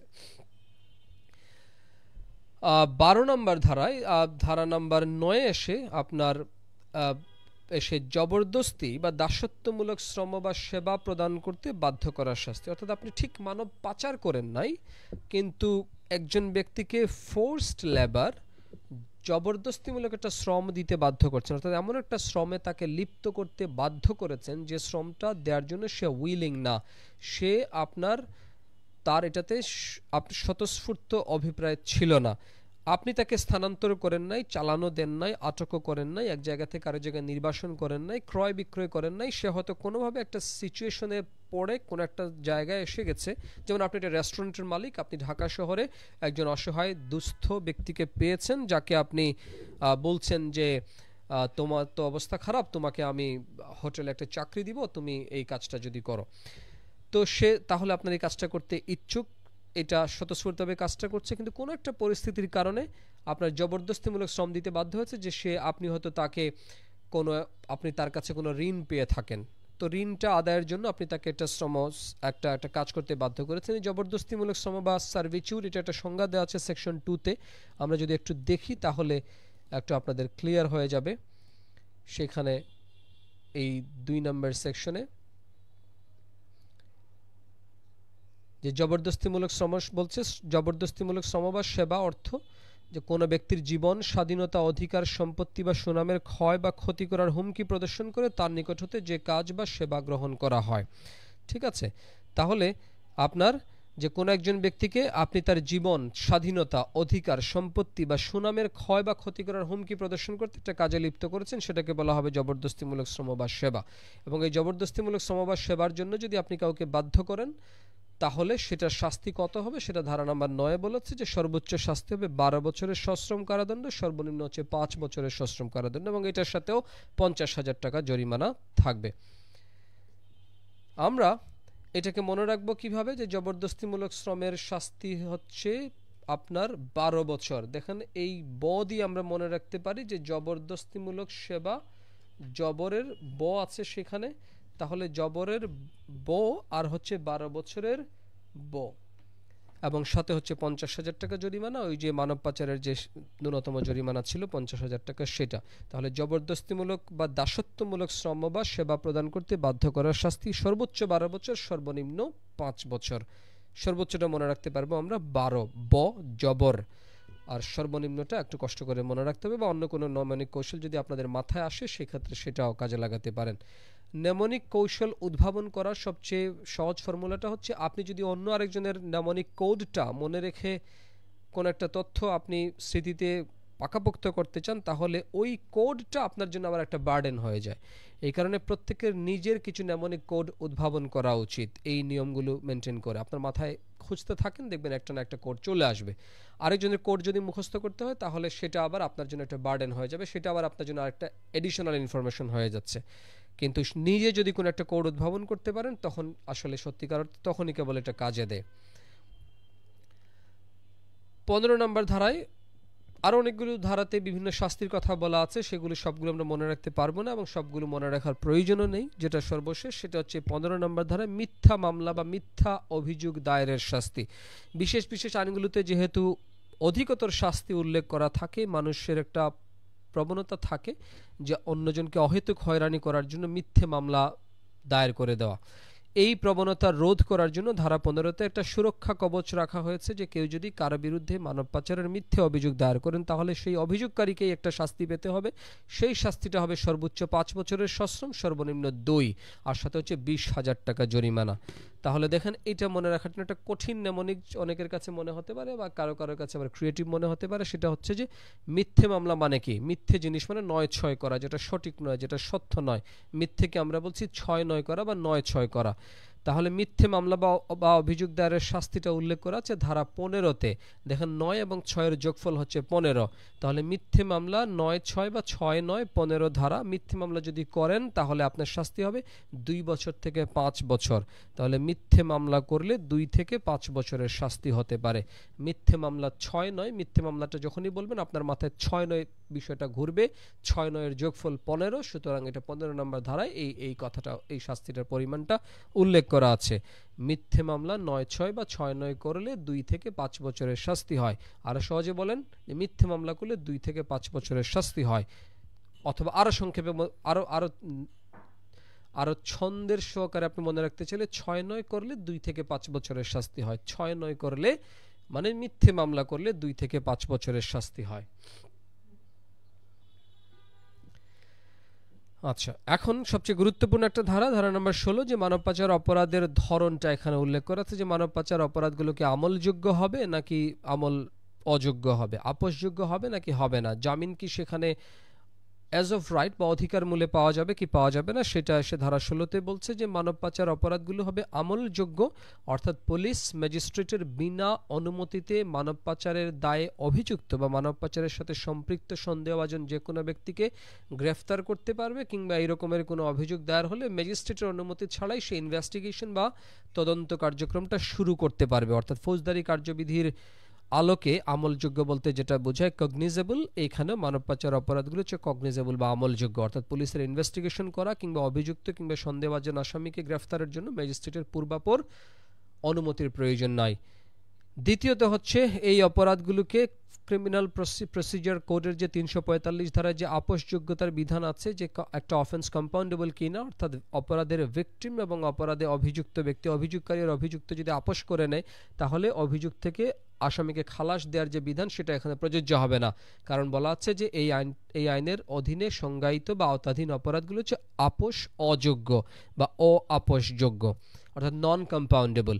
একইভাবে নন বেলেবল বলা আছে যে এই আইনের অপরাধগুলো হবে নন বেলেবল, জামিনযোগ্য নয়, অর্থাৎ জামিন অধিকার বলে পাওয়া যাবে না। আদালতের সুবিবেচনায়, আদালতের সন্তুষ্টিক্রমে, তার ইচ্ছে অনুযায়ী মর্জি মাফিক একজন জামিন পেতেও পারে, নাও পেতে পারে। অধিকার বলে জামিন চাওয়া যাবে না। তার মানে খুব সংক্ষেপে বললে এই আইনের অপরাধগুলো মানব পাচার অপরাধ দমন ও প্রতিরোধ আইনের প্রতিরোধ ও দমন আইন 2012 অধীনে সংজ্ঞায়িত অপরাধগুলো হচ্ছে কগনিজেবল, নন বেলেবল, নন কম্পাউন্ডেবল। আমরা একটা কাজী নজরুল ইসলামের একটা কবিতার লাইন সেখানে ধার করেছি যে গাহি সম্যের গান মানুষের চেয়ে নেই কোনো মহিয়ান। মহিয়ান মানুষকে যদি আপনি পাচার করেন তাহলে আপনার জামিন হবে না এবং কোনো আপোষও হবে না। তাহলে মহিয়ান মানুষ পাচার করলে নেই কোনো জামিন, নেই কোনো আপোষ। আপনি এইভাবে মনে রাখতে পারেন, কারণ অনেকে অন্যভাবে মনে রাখার চেষ্টা করে যে ও আ এটা দিয়ে আসলে মনে রাখা থাকে না। অনেকে বলেন যে কগনিজেবল, নন কম্পাউন্ডেবল, নন বেলেবল, যে CNCNB, এটা দিয়ে আপনি মনে রাখতে পারবেন না। কারণ আপনি অন্তত 10টা 15টা 20টা বিশেষ আইন পড়বেন, তাহলে প্রত্যেকটা আইনেই অপরাধগুলোকে নন কগনিজেবল নাকি কগনিজেবল, বেলেবল নাকি নন বেলেবল, কম্পাউন্ডেবল নাকি নন কম্পাউন্ডেবল সেটা বলা আছে। তাহলে NC, CN এগুলো, এই কোডগুলো কাজ করবে না। বাস্তব পরীক্ষায় যখন যাবেন ভুলে যাবেন যে এই কোডটা কোন আইনের জন্য শিখেছিলেন আপনি। তাহলে মানব পাচারের সাথে মহিয়ান মানুষের একটা সম্পর্ক আছে, মানুষকে পাচার করা হয়। সেইভাবে আমরা এই ধারটা নিয়েছি যে গাহি সাম্যের গান মানুষের চেয়ে নেই কোনো মহিয়ান। এই কবিতার পংক্তিটা আমাদের সবারই মোটামুটি মুখস্থ। তাহলে আপনি এইটার সাথে মিলিয়ে রাখবেন যে মহিয়ান মানুষ পাচার করলে নেই কোনো জামিন, নেই কোনো আপোষ। ঠিক আছে, কারণ মহিয়ান মানুষকে পাচার করেছে মানে সবচেয়ে মহিয়ান মর্যাদাবান একজন মানুষকে যেহেতু আপনি পাচার করেছেন, একটা ঘৃণ্য অপরাধ করেছেন, স্বভাবতই জামিন পাওয়াটা সেখানে আপনার অধিকার হবে না, আপোষেরও সেখানে সুযোগ থাকবে না।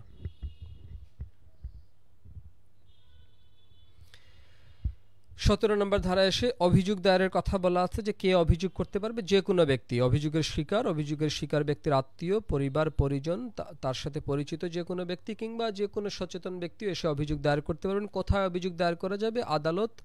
আপনার এখানে হচ্ছে মানে এখানে সে একটা ভুল হয়ে গেছে, আদালত বা ট্রাইব্যুনাল, মানে ট্রাইব্যুনাল কিংবা পুলিশের কাছে আপনি অভিযোগ দায়ের করতে পারবেন।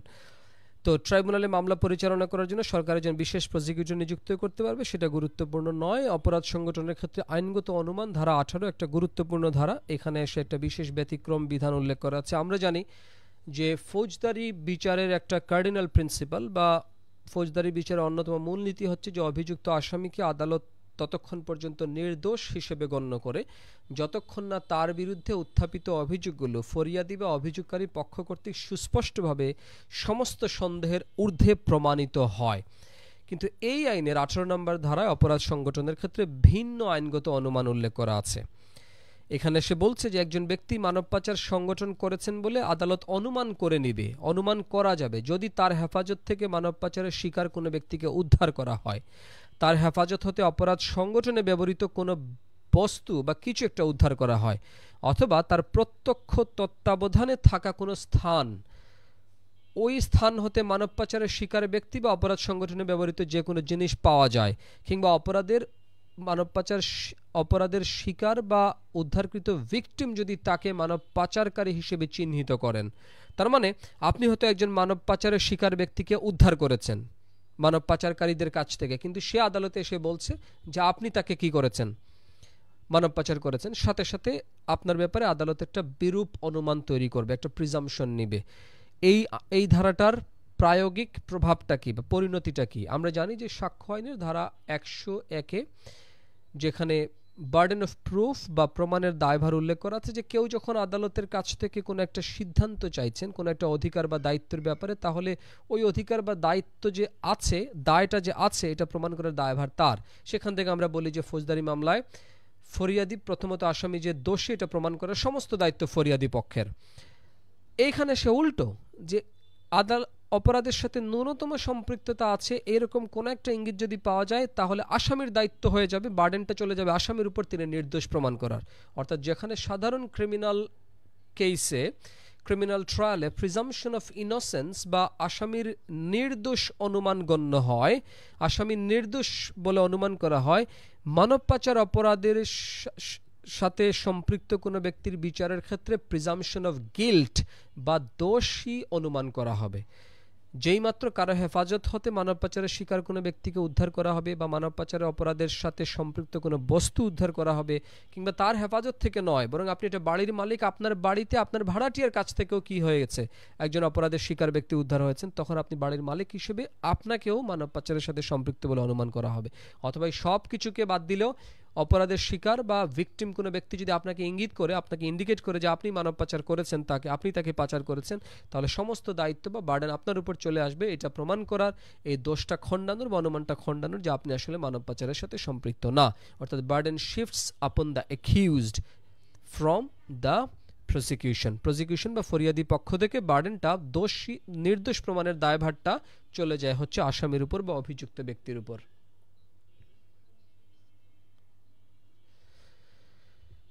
আচ্ছা, তার মানে আসামি দোষী অনুমান করো 18 অনুমান, ধারা 18-তে আমরা অনুমান করব যে আসামি দোষী, ধারা 18A অনুমান করা 18। 19 নম্বর ধারায় আসে তদন্ত কার্যক্রমের প্রক্রিয়াটা বলা আছে যে তদন্ত করতে পারবে যে কোনো সংবাদ প্রাপ্তির ভিত্তিতে থানার উপপরিদর্শক বা সাব ইন্সপেক্টর বা তদূর্ধ্ব কোনো কর্মকর্তা। সাব ইন্সপেক্টরের নিচের কোনো কর্মকর্তা তদন্ত করতে পারবেন না। অপরাধ সংগঠিত হতে পারে এমন ক্ষেত্রে পুলিশ এজাহার দাখিলের পূর্বেই প্রতিরোধমূলক অনুসন্ধান পরিচালনা করতে পারবে, প্রোঅ্যাক্টিভ ইনকোয়ারি। এখানে একটা নতুন বিধান যোগ করেছে যে নর্মালি পুলিশ ইনভেস্টিগেশন শুরু করে যখন একটা অফিসিয়ালি ফর্মালি কোনো একটা এফআইআর ফার্স্ট ইনফরমেশন বা আপনার অভিযোগ দায়ের হয়, এজাহার দায়ের হয়, বাট এখানে এসে বলছে যে পুলিশ এজাহার দাখিলের পূর্বে একটা প্রতিরোধমূলক অনুসন্ধান করতে পারে। যেহেতু মানব পাচারটা খুব ঘৃণ্য একটা গর্হিত কাজ এবং এটা একবার যদি অপরাধটা হয়ে যায়, অভিযোগ আনয়ন পরে যদি অভিযোগকারীকেও আপনি ধরতে পারেন, গ্রেফতার করতে পারেন, অপরাধের শিকার ব্যক্তিকে আপনি উদ্ধার নাও করতে পারেন। এই কারণে পুলিশকে একটা অ্যাম্পল পাওয়ার দেওয়া আছে যে প্রতিরোধমূলক অনুসন্ধান করতে পারে, যে পুলিশ এজাহার দাখিলের পূর্বেই যে কোনো তথ্যের ভিত্তিতে, তার সন্দেহের ভিত্তিতে একটা প্রোঅ্যাক্টিভ ইনকোয়ারি করে যে কাউকে গ্রেফতার করে একটা মামলার প্রক্রিয়া অগ্রসর হতে পারবে। প্রাথমিকভাবে তদন্ত শেষ করার একটা সময়সীমা উল্লেখ করা আছে 90 কার্যদিবস। উক্ত সময় বা ট্রাইব্যুনালে উক্ত সময়ের মধ্যে যদি তদন্ত শেষ করতে না পারে তাহলে ট্রাইব্যুনাল বা ঊর্ধ্বতন কর্তৃপক্ষের অনুমতিক্রমে পুলিশ তদন্ত কার্যক্রমের জন্য সময়সীমা আরও 30 দিন বাড়াতে পারে। তাহলে প্রাথমিকভাবে তদন্ত শেষ করার সময়সীমা হচ্ছে 90 কার্যদিবস, বর্ধিত সময় হচ্ছে আরও 30 দিন প্লাস সব মিলিয়ে 120 দিন। কিন্তু এই সময়সীমাগুলো ফিক্সড বা রিজিড না আসলে, কারণ আমরা জানি অধিকাংশ ক্ষেত্রে এই সময়সীমাগুলো মেনটেন করাটা সম্ভব হয় না। তো তদন্ত এগুলো হচ্ছে আপনার নির্দেশনামূলক একটা বিধান, অর্থাৎ একটা ম্যান্ডেটরি না, যে বাধ্যতামূলক না, নির্দেশনামূলক, যে করতে পারলে ভালো। বাট পরীক্ষায় প্রিলিমিনারিতে যদি আসে যে মানব পাচার অপরাধ আইনের অধীনে তদন্ত শেষ করার প্রাথমিক সময়সীমা কত, 90 কার্যদিবস, বর্ধিত সময়সীমা কত, যে 120 দিন, অতিরিক্ত সময়সীমা কত, 30 দিন, 90 কার্যদিবস অতিক্রম হয়ে গেলে। মানব পাচার অপরাধগুলো বিচার করার জন্য একটা বিশেষ ট্রাইব্যুনাল গঠনের বিধান আছে ধারা 21-এ। এখানে বলা আছে যে দায়রা জজ পদমর্যাদার যে কোনো বিচারক কিংবা অতিরিক্ত দায়রা জজ পদমর্যাদার একজন বিচারকের সমন্বয়ে সরকার প্রয়োজনীয় ট্রাইব্যুনাল গঠন করবে। কোন একটা জেলায় যদি ট্রাইব্যুনাল গঠন না হয় তাহলে ওই জেলার কোন একটা নারী ও শিশু নির্যাতন দমন ট্রাইব্যুনালকে উক্ত জেলার মানব পাচার অপরাধগুলো বিচার করার জন্য সরকার ট্রাইব্যুনাল হিসেবে নিয়োগ করতে পারে। তাহলে নিয়মটা হচ্ছে দুটো, যে মানব পাচার অপরাধ দমনের নিয়মিত ট্রাইব্যুনাল যদি গঠিত হয়ে যায় তাহলে সেই ট্রাইব্যুনালের বিচারক হবেন দায়রা জজ বা অতিরিক্ত দায়রা জজ পদমর্যাদার যে কোনো একজন বিচারিক কর্মকর্তা। আর যদি নিয়মিত ট্রাইব্যুনাল গঠন না হয় তাহলে একটি জেলার জন্য সরকার যে কোনো একটা নারী ও শিশু নির্যাতন দমন ট্রাইব্যুনালকে দায়িত্ব দিতে পারে মানব পাচার অপরাধ দমন ট্রাইব্যুনাল হিসেবে অতিরিক্ত কাজ করার জন্য। ধারা 21। ট্রাইব্যুনালের স্থানীয় অধিক্ষেত্র থেকে প্রশ্ন আসেনি এখন পর্যন্ত, আসতে পারে যে ট্রাইব্যুনাল বিচার করতে পারে তার যে আঞ্চলিক অধিক্ষেত্র আছে সেখানে যদি কোনো অপরাধ কিংবা অপরাধের অংশবিশেষ সংগঠিত হয়, পাচারের শিকার কোনো ব্যক্তিকে যদি তার অধিক্ষেত্রের মধ্যে পাওয়া যায় বা তার অধিক্ষেত্র থেকে উদ্ধার করা হয়, পাচারের শিকার ব্যক্তি যদি তার অধিক্ষেত্রের মধ্যে বসবাস করেন, তাহলে এই তিন ক্ষেত্রে একটা মানব পাচারের স্থানীয় অধিক্ষেত্র নির্ধারিত হতে পারে। যে offence committed within the territorial jurisdiction of the tribunal, the victim was found within the territory of the tribunal, অথবা আপনার the victim was a resident of the territory of the tribunal। তিন ভাবে হতে পারে, যে ভিকটিম বসবাস করে অন্য জায়গায়, অপরাধের শিকার হয়ে এখান থেকে উদ্ধার হয়েছে সেক্ষেত্রে বিচার করতে পারবে, ভিকটিম বসবাস করে তার অঞ্চলে সেক্ষেত্রে বিচার করতে পারবে কিন্তু উদ্ধার হয়েছে অন্য জায়গা থেকে। অপরাধটা ভিকটিমের উদ্ধার অন্য স্থান থেকে, ভিকটিমের বসবাস স্থান ভিন্ন, কিন্তু ভিকটিমকে অপহরণ করার জন্য বা লুকিয়ে রাখা হয়েছে, পাচার করার জন্য লুকিয়ে রাখা হয়েছে তার অঞ্চলে, সেক্ষেত্রে সে বিচার করতে পারবে। অর্থাৎ স্থানীয় অধিক্ষেত্রটা বেশ বৃহৎ। ট্রাইব্যুনাল কর্তৃক জামিন প্রদানের একটা বিষয় আছে ধারা 22-এ, যে জামিন প্রদানের পূর্বশর্ত হচ্ছে প্রসিকিউশন পক্ষের বক্তব্য শ্রবণ করতে হবে এবং জামিনের কারণটা লিপিবদ্ধ করতে হবে। অর্থাৎ যেহেতু এটা জামিন অযোগ্য অপরাধ, আদালত চাইলে বিশেষ পরিস্থিতি বিবেচনায় জামিন দিতে পারে, যে অপরাধের গুরুত্ব, অপরাধের পরিধি, অপরাধের সাথে সম্পৃক্ত ব্যক্তির বিভিন্ন ধরনের বিষয় আসে। কিন্তু জামিন প্রদানের পূর্ব শর্ত দিয়ে দিয়েছে আইন, যে অবশ্যই ফরিয়াদি পক্ষকে বা প্রসিকিউশন পক্ষকে শুনতে হবে। অর্থাৎ এক্সপার্টি বেইল গ্রান্ট করা যাবে না, এককভাবে আসামির আবেদনের ভিত্তিতে জামিন দেওয়া যাবে না, এবং কী কারণে জামিন দিচ্ছেন সেই কারণটা সুস্পষ্টভাবে জামিনের আদেশে লিপিবদ্ধ করতে হবে ধারা 22-এর 5 অনুযায়ী। ধারা 24-এ এসে মানব পাচার অপরাধের দায়ে অভিযুক্ত কোনো ব্যক্তির বিরুদ্ধে বিচার কার্যটা কত দিনের মধ্যে শেষ করতে হবে সেটা একটা সময়সীমা উল্লেখ করা আছে ধারা 24, অর্থাৎ একটা চৌহদ্দি বা সময়সীমা বা পরিধি উল্লেখ করে দিয়েছে। মনে রাখতে পারবেন যে বিচার কার্য সম্পন্নের সময়সীমা, সীমা মানে 4 দিকে চতুর্সীমা 24 উল্লেখ করা আছে যে অভিযোগ গঠনের 180 দিনের মধ্যে ট্রাইব্যুনাল বিচার কার্য সমাপ্ত করবে। অভিযোগ গঠনের 180 দিন, অভিযোগ দায়েরের না কিংবা অভিযোগ প্রাপ্তির না, অভিযোগ গঠনের মানে ফর্মালি চার্জশিট আপন পুলিশ ইনভেস্টিগেশন, অর্থাৎ পুলিশের তদন্ত প্রক্রিয়া সমাপ্ত হওয়ার পরে পুলিশ যখন চার্জশিট বা ফর্মাল অভিযোগটা পাঠায়, তারপরে আদালত যখন ফর্মালি চার্জটা গঠন করে ক্রিমিনাল প্রসিজার কোডের সেকশন 241 এর পরের বিধানগুলো অনুযায়ী সেই অভিযোগ গঠনের পর থেকে 180 দিনের মধ্যে বিচার কার্য সমাপ্ত করবে, অর্থাৎ ট্রায়াল সাক্ষ্য শুনানি শেষ করে জাজমেন্টটা দিয়ে দিবে। আর এই সময়ের মধ্যে যদি অসমর্থ হয় সেক্ষেত্রে আরও 10 কার্যদিবস আদালত বাড়াতে পারবে, ট্রাইব্যুনাল বাড়াতে পারবে। 10 কার্যদিবসের মধ্যে হাইকোর্টকে রিপোর্ট করতে হবে যে এই সময়ের মধ্যে এই বিচার কার্যক্রমটা সমাপ্ত করা সম্ভব হয়নি। এখানে অতিরিক্ত সময়ের কথা উল্লেখ করা হয়নি। আবারও বলছি, এই সময়টা আসলে নির্দেশনামূলক, এগুলো আক্ষরিকভাবে বাস্তবায়ন করা বা অনুসরণ করা কোনোভাবেই সম্ভব না। 180 দিনের মধ্যে যদি ট্রাইব্যুনাল বিচার কাজ শেষ করতে না পারে তাহলে কি বিচার বিলুপ্ত হয়ে যাবে, বিচার বাতিল হয়ে যাবে, আসামিকে খালাস দিয়ে দিবে? অবশ্যই না, সেটা বরং এই বিধানের উদ্দেশ্যের পরিপন্থী হবে। এই বিধানটা করাই হয়েছে যে দ্রুততম সময়ের মধ্যে যেন ভিকটিমের বিচারটা, অ্যাকিউজডের বিচার করে ভিকটিমকে আইনি প্রতিকার দেওয়া হয়। তাহলে আমরা দেখলাম তদন্ত শেষ করার সময়সীমা হচ্ছে প্রাথমিকভাবে 90 কার্যদিবস। 90 কার্যদিবস, এখানে উল্লেখ রাখবেন 90 কার্যদিবস, 90 দিন নয়। 90 দিন মানে ফিক্স 90 ডেজ। ওখানে আপনার সরকারি দপ্তরগুলো বন্ধ থাকুক বা না থাকুক, কার্যদিবস মানে হচ্ছে অফিসিয়াল ডিউটি ক্যারি ফরওয়ার্ড করার বা ক্যারি অন করার সুযোগ ছিল এইরকম 90 দিন। অফিসিয়ালি যদি লিভ থাকে, ছুটি থাকে, তাহলে সেগুলো বাদ যাবে। একইভাবে বিচার কার্য সমাপ্ত করতে হবে। বিচার কার্য সমাপ্তের ক্ষেত্রে 180 দিনের মধ্যে করতে হবে, আর পরবর্তী 10 কার্যদিবসের মধ্যে সুপ্রিম কোর্টের হাইকোর্ট বিভাগকে প্রতিবেদন প্রেরণ করতে হবে। 25 নম্বর ধারা এসে রুদ্ধকক্ষ বিচার বা ট্রায়াল ইন ক্যামেরা উল্লেখ করা আছে। যারা ট্রায়াল ইন ক্যামেরা জানেন না তাদের জন্য বলি, ট্রায়াল ইন ক্যামেরা মানে হচ্ছে নর্মালি আদালতগুলো হয় পাবলিক প্লেস, যে কোনো ব্যক্তি can enter into and watch the proceedings. যে কোনো ব্যক্তি আদালতে প্রবেশ করতে পারবেন, আদালতের কার্যক্রমগুলো অবলোকন করতে পারেন। কিন্তু কখনো কখনো বিশেষ পরিস্থিতিতে রুদ্ধকক্ষ বিচার মানে দরজা বন্ধ করে গোপনে বিচার করার প্রয়োজন হতে পারে। সেই ক্ষেত্রে এই ধারা 25-এ মানব পাচার অপরাধের সাথে সংশ্লিষ্ট ব্যক্তিদের বিচার রুদ্ধকক্ষে করার, বা এটাকে ইংরেজিতে বলে trial in camera. In camera বলতে আমরা সাধারণত বুঝে থাকি যে ক্যামেরার নিচে, মানে প্রকাশ্যে জনসমক্ষে না, বাট এটা একটা ফ্রেজ। সো রুদ্ধকক্ষে বিচার করা যাবে। 2টা গ্রাউন্ড যদি আদালত দেখে যে ন্যায় বিচারের স্বার্থে রুদ্ধকক্ষে বিচার করাটা জরুরি এবং নারী কিংবা শিশু ভিকটিমের সুরক্ষার প্রয়োজন। কখনো কখনো হয় যে মানব পাচারের শিকার ব্যক্তির সামাজিক মর্যাদা ক্ষুণ্ণ হওয়ার আশঙ্কা আছে, যে এমন একটা কাজে তাকে জড়িত করেছে, তাহলে সেই বিচারটা তাকে গোপনে করতে হবে, তখন রুদ্ধকক্ষে বিচার হবে। রুদ্ধকক্ষে বিচারে উপস্থিত থাকতে পারবেন মামলার পক্ষ মানে ফরিয়াদি এবং অভিযুক্ত পক্ষ, তাদের নিযুক্ত আইনজীবীগণ এবং ট্রাইব্যুনালের অনুমতি সাপেক্ষে অন্যান্য যে কোনো প্রতিনিধি, যেমন আত্মীয় কিংবা অন্যান্য যে কোনো সম্পৃক্ত ব্যক্তি। 25 ধারা অনুযায়ী রুদ্ধকক্ষে বিচার করা যাবে। ধারা 28-এ একটা বিশেষ সুরক্ষামূলক বিধান করা আছে যে মানব পাচার অপরাধে অভিযুক্ত বা দণ্ডিত ব্যক্তিকে যে অর্থদণ্ডটা প্রদান করা হয়, আমরা ধারা দেখলাম যে ধারা 6 হচ্ছে 50,000 টাকা, সংঘবদ্ধ অপরাধের ক্ষেত্রে 5 লক্ষ টাকা, ধারার সাথে কখনো কখনো 20,000 টাকা। সো এই সমস্ত অর্থদণ্ডের মধ্য থেকে অপরাধের শিকার বা ক্ষতিগ্রস্ত ব্যক্তিকে কিছু টাকা দেওয়ার জন্য সমুদয় পরিমাণ কিংবা আংশিক পরিমাণ দেওয়ার জন্য আদালত নির্দেশ দিতে পারে। আবার কখনো কখনো অর্থদণ্ডটা রাষ্ট্রীয় কোষাগারে জমা দেওয়া হবে, আর দণ্ডিত ব্যক্তিকে বলা হবে যে অর্থদণ্ডের অতিরিক্ত কিছু টাকা সে ক্ষতিগ্রস্ত ব্যক্তিকে যেন পরিশোধ করে। এইভাবে ট্রাইব্যুনাল কর্তৃক ক্ষতিপূরণ প্রদানের আদেশ প্রদান করার একটা সুযোগ রেখেছে ধারা 28-এ, যে ট্রাইব্যুনাল কর্তৃক ক্ষতিপূরণ প্রদানের আদেশ ধারা 28। ক্ষতিপূরণটা দুভাবে হতে পারে, দণ্ডিত ব্যক্তির উপর আরোপিত অর্থদণ্ড থেকে অর্থদণ্ডের অতিরিক্ত কোনো একটা টাকা প্রদানের আদেশ দিয়ে।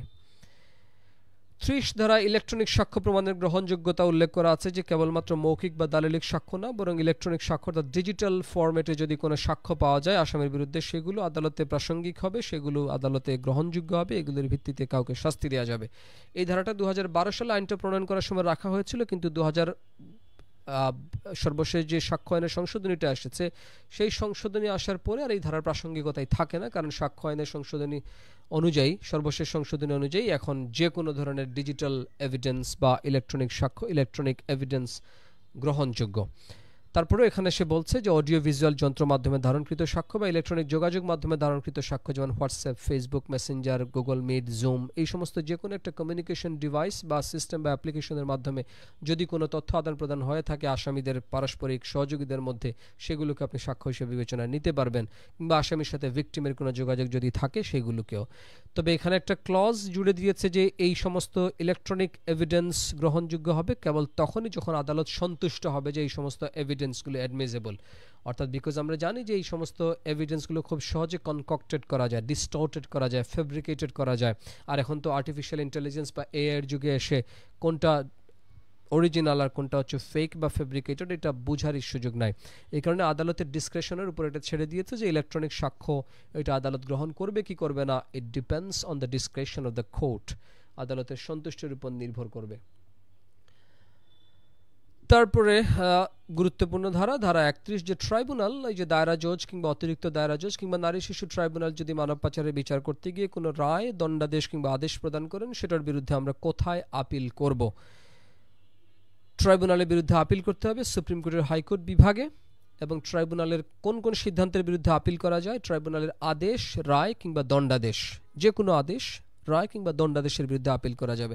নরমালি ফৌজদারি কার্যবিধিতে আপিলের ক্ষেত্রে আদেশের বিরুদ্ধে একটা আদালতে আপিল করতে হয়, দণ্ডাদেশের বিরুদ্ধে আপিল আরেক জায়গায়, রায়ের বিরুদ্ধে আপিলের ক্ষেত্রে বিভিন্ন নিয়ম আছে, কোন আদালত দিয়েছে সেটার উপর ডিপেন্ড করবে কোথায় আপিল করতে হবে। বাট এখানে খুবই সিম্পলিফাইড যে মানব পাচার অপরাধের দমন ট্রাইব্যুনালের যে কোনো আদেশের, দণ্ডাদেশ কিংবা রায়ের বিরুদ্ধে আপিল করতে হবে সুপ্রিম কোর্টের হাইকোর্ট বিভাগে ধারা 31 অনুযায়ী। এখান থেকে প্রশ্ন এসেছিল বিগত জুডিশিয়ারিতে কত দিনের মধ্যে আপিল করতে হবে সেটা উল্লেখ করা আছে ধারা 31-এ, যে রায় প্রদান, আদেশ কিংবা দণ্ড ঘোষণার 30 দিনের মধ্যে, 30 দিনের মধ্যে আপিল দায়ের করতে হবে সুপ্রিম কোর্টের হাইকোর্ট বিভাগে ধারা 31 বা 31 অনুযায়ী। তাহলে 30 দিনের মধ্যে আপিল ধারা 31। দেখুন মনে রাখাটা খুবই সহজ যে মানব পাচার অপরাধ দমন ট্রাইব্যুনালের রায়, সিদ্ধান্ত কিংবা আদেশের বিরুদ্ধে আপিল করতে হবে 30 দিনের মধ্যে ধারা 31 অনুযায়ী।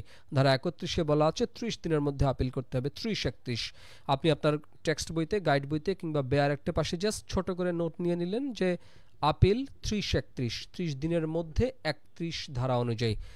31 দিনের মধ্যে সাধারণত হয় না, কখনো 30, 60, 90 এরকম থাকে আপিলের সময়সীমাগুলো, তামাদির সময়সীমাগুলো।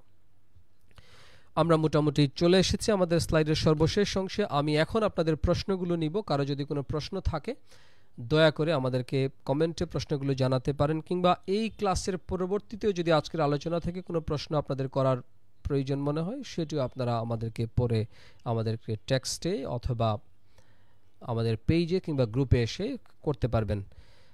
আমরা 10 মিনিটের মতো সময় অ্যালোকেট করব যদি আজকের ক্লাস থেকে কারো কোনো প্রশ্ন থাকে, কিংবা এই ক্লাসের বাইরেও যদি বিজিএস প্রস্তুতিতে কোনো সহায়তা কিংবা এই সংক্রান্ত যে কোনো প্রাসঙ্গিক প্রশ্ন আপনার যদি প্রয়োজন হয় আপনি করতে পারেন।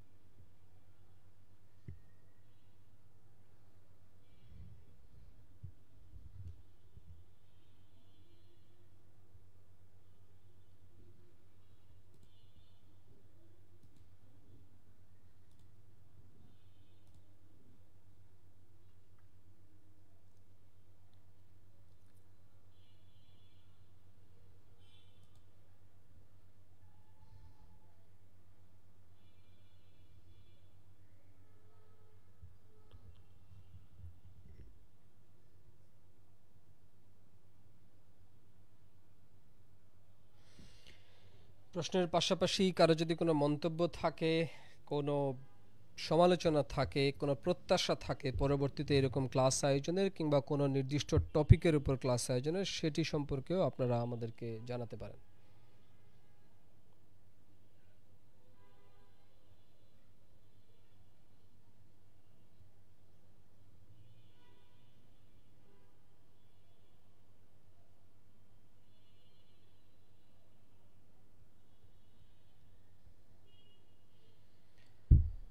ক্লাস নোটটা নিতে গেলে আমাদের সাথে আমাদের পেজে যোগাযোগ করতে হবে। পেজে লেক্সনের পেজে যোগাযোগ করলে আমরা তখন আপনাদেরকে পাঠিয়ে দিতে পারবো।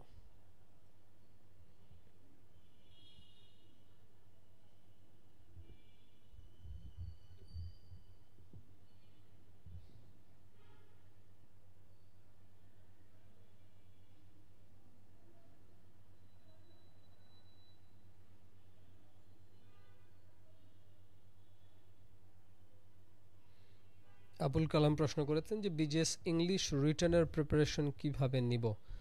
আচ্ছা, এটা হচ্ছে মেইনলি আপনাদের ট্রিকি একটা পার্ট। ইংলিশের প্রিপারেশনটা আসলে ওরকম, আমি বলি যে ভালো ক্যান্ডিডেটদের জন্য ইংলিশ প্রিপারেশনের আসলে কোনো প্রয়োজনই হয় না, বিকজ যা আসে সেগুলো হচ্ছে আমরা ক্লাস 1 থেকে শুরু করে বিশ্ববিদ্যালয়ে পর্যন্ত যে সমস্ত বিষয় সেগুলো আমরা নিয়মিত পড়ে এসেছি ইংরেজিতে, সেগুলো থেকে প্রশ্ন আসে, আলাদা করে প্রিপারেশনের কিছু নয়। কয়েকটা জিনিস আমাদেরকে নতুন করে পড়তে হবে, লিটারেচার পার্টটা এবং গ্রামারের কিছু বিষয় আমরা দেখতে পারি, কিন্তু গ্রামারের সমস্ত প্রশ্নের উপর আপনি শতভাগ কমন পাবেন এটা প্রত্যাশা করা ডিফিকাল্ট হয়। এই কারণে আমাদের প্রিপারেশনটা হওয়া উচিত মূলত হচ্ছে ফ্রি হ্যান্ড রাইটিংগুলোতে, যে এসে রাইটিং, লেটার রাইটিং কিংবা এই যে অ্যাম্পলিফিকেশন, এই সমস্ত বিষয়ের উপর আমাদের প্রিপারেশনটা যদি হয়ে থাকে তাহলে এটা খুব আমাদের ভালো মার্কস ক্যারি করা যায়। কিন্তু ওই প্রিপারেশনগুলো আসলে ওভারনাইট কিংবা উইদিন 2-3 মান্থস নেওয়া পসিবল হয় না। এটা হচ্ছে আপনার একটা লম্বা সময় ধরে যদি আপনি লেখালেখির সাথে জড়িত থাকেন, আদারওয়াইজ মুখস্থ করতে হয়, মুখস্থ করে এগুলো ভালো পারা যায় না। সো ইংরেজির প্রিপারেশন নেওয়ার জন্য আমি বলি যে আপনার যদি 1 বছর হাতে সময় থাকে, আপনি এখন থেকে নিয়মিত ইংরেজি পত্রিকা পড়েন,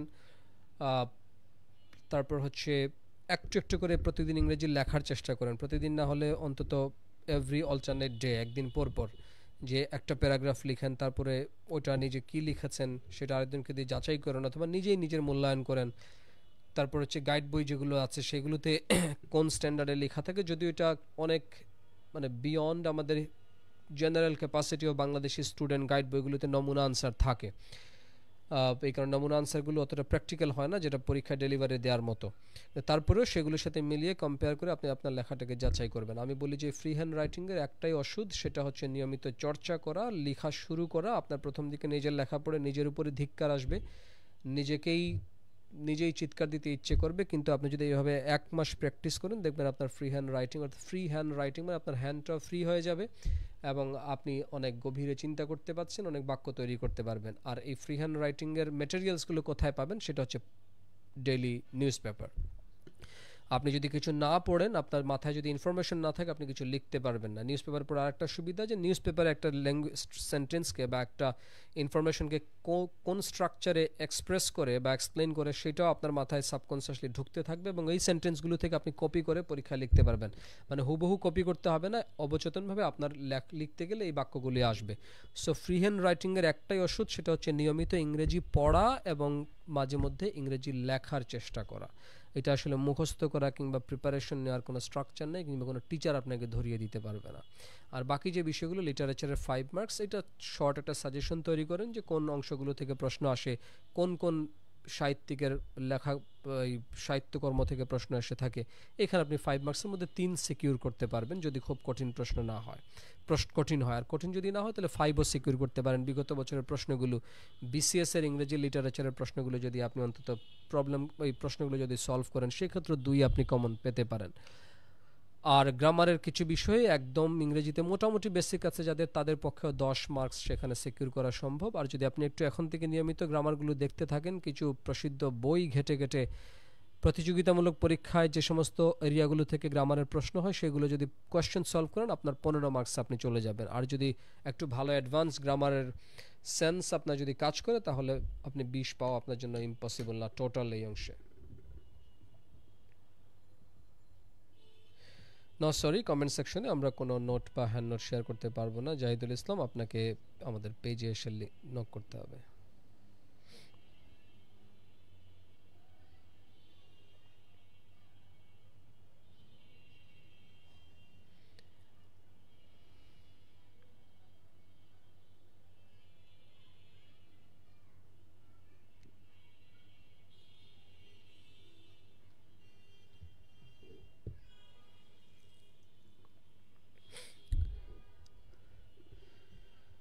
কারো কোনো মন্তব্য যদি থাকে আজকের ক্লাস নিয়ে, উম্মে জান্নাত মিম মাদকদ্রব্য নিয়ন্ত্রণ আইন 2018-এর উপর একটা ক্লাস নিলে ভালো হয়। ঠিক আছে, আমরা চেষ্টা করব সময় সুযোগ যদি হয় এই আইনটার উপর একটা ক্লাস নেয়ার। যদি আমি মনে করি প্রিলিমিনারির জন্য আপনি পুরো এই আইনটাকে ইগনোর করে প্রস্তুতি নিতে পারেন। এই আইনটাতে আইনটা কলেবর বড়, বেশ কিছু সেকশন আছে জটিল, দুরূহ ভাষায় লেখা। আপনার জন্য যদি খুব বার্ডেন হয়, প্রেশার হয়, আপনি এই সম্পূর্ণ আইনটাকে স্কিপ করতে পারেন, বিকজ এখান থেকে একটা প্রশ্ন আসবে মোটামুটি, সর্বোচ্চ যদি কখনো আনলাকি হয় তাহলে দুটো, আদারওয়াইজ প্রশ্ন না আসার সম্ভাবনাও আছে। বা রিটেনের জন্য যদি ঐচ্ছিক যে পার্ট নিয়েছেন সেখানে যদি আপনার এই আইনটা থাকে তাহলে এই আইনটা আপনার প্রিলিমিনারির জন্যই পড়ে নেওয়া ভালো।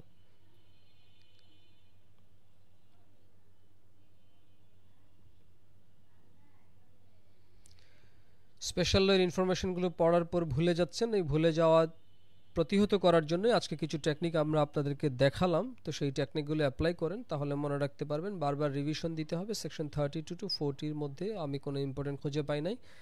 আপনাদের কাছে যদি ইম্পর্টেন্ট মনে হয় তাহলে দেখতে পারেন। আমি পার্সোনালি প্রিপারেশন নেই, আসলে ইম্পর্টেন্ট আনইম্পর্টেন্ট খুঁজি না। এই সমস্ত আইন 40-50টা সেকশন আমার কাছে মনে হয় সিঙ্গেল গোতে আমি পড়ে ফেলতে পারবো। প্রত্যেকটা সেকশনের হুবহু অনেক ডিটেলসে গিয়ে খুঁটিনাটি পড়ার চেষ্টা করি এবং এভাবেই সেফ। কিন্তু যেহেতু আপনারা যারা হচ্ছে আরেকজনের শরণাপন্ন হচ্ছেন, মানে ইদার আপনার ওই সময়টা সামনে নেই নিজে থেকে এভাবে হুবহু বিস্তারিত পড়ার, অথবা ওই ওই হয়রানিটা আপনি নিতে চাচ্ছেন না, তাদের জন্য আমরা মূলত ইম্পর্টেন্টগুলোকে বাছাই করে নিয়ে আসছি। আদারওয়াইজ বাকিগুলো থেকেও প্রশ্ন যে আসবেই না এই গ্যারান্টি আসলে কোনো শিক্ষকের পক্ষে বা মেন্টরের পক্ষে দেওয়া সম্ভব না। সো আদিবা রিমাস, আপনার প্রশ্নের প্রেক্ষিতে যে উত্তরটা প্রদান করলাম।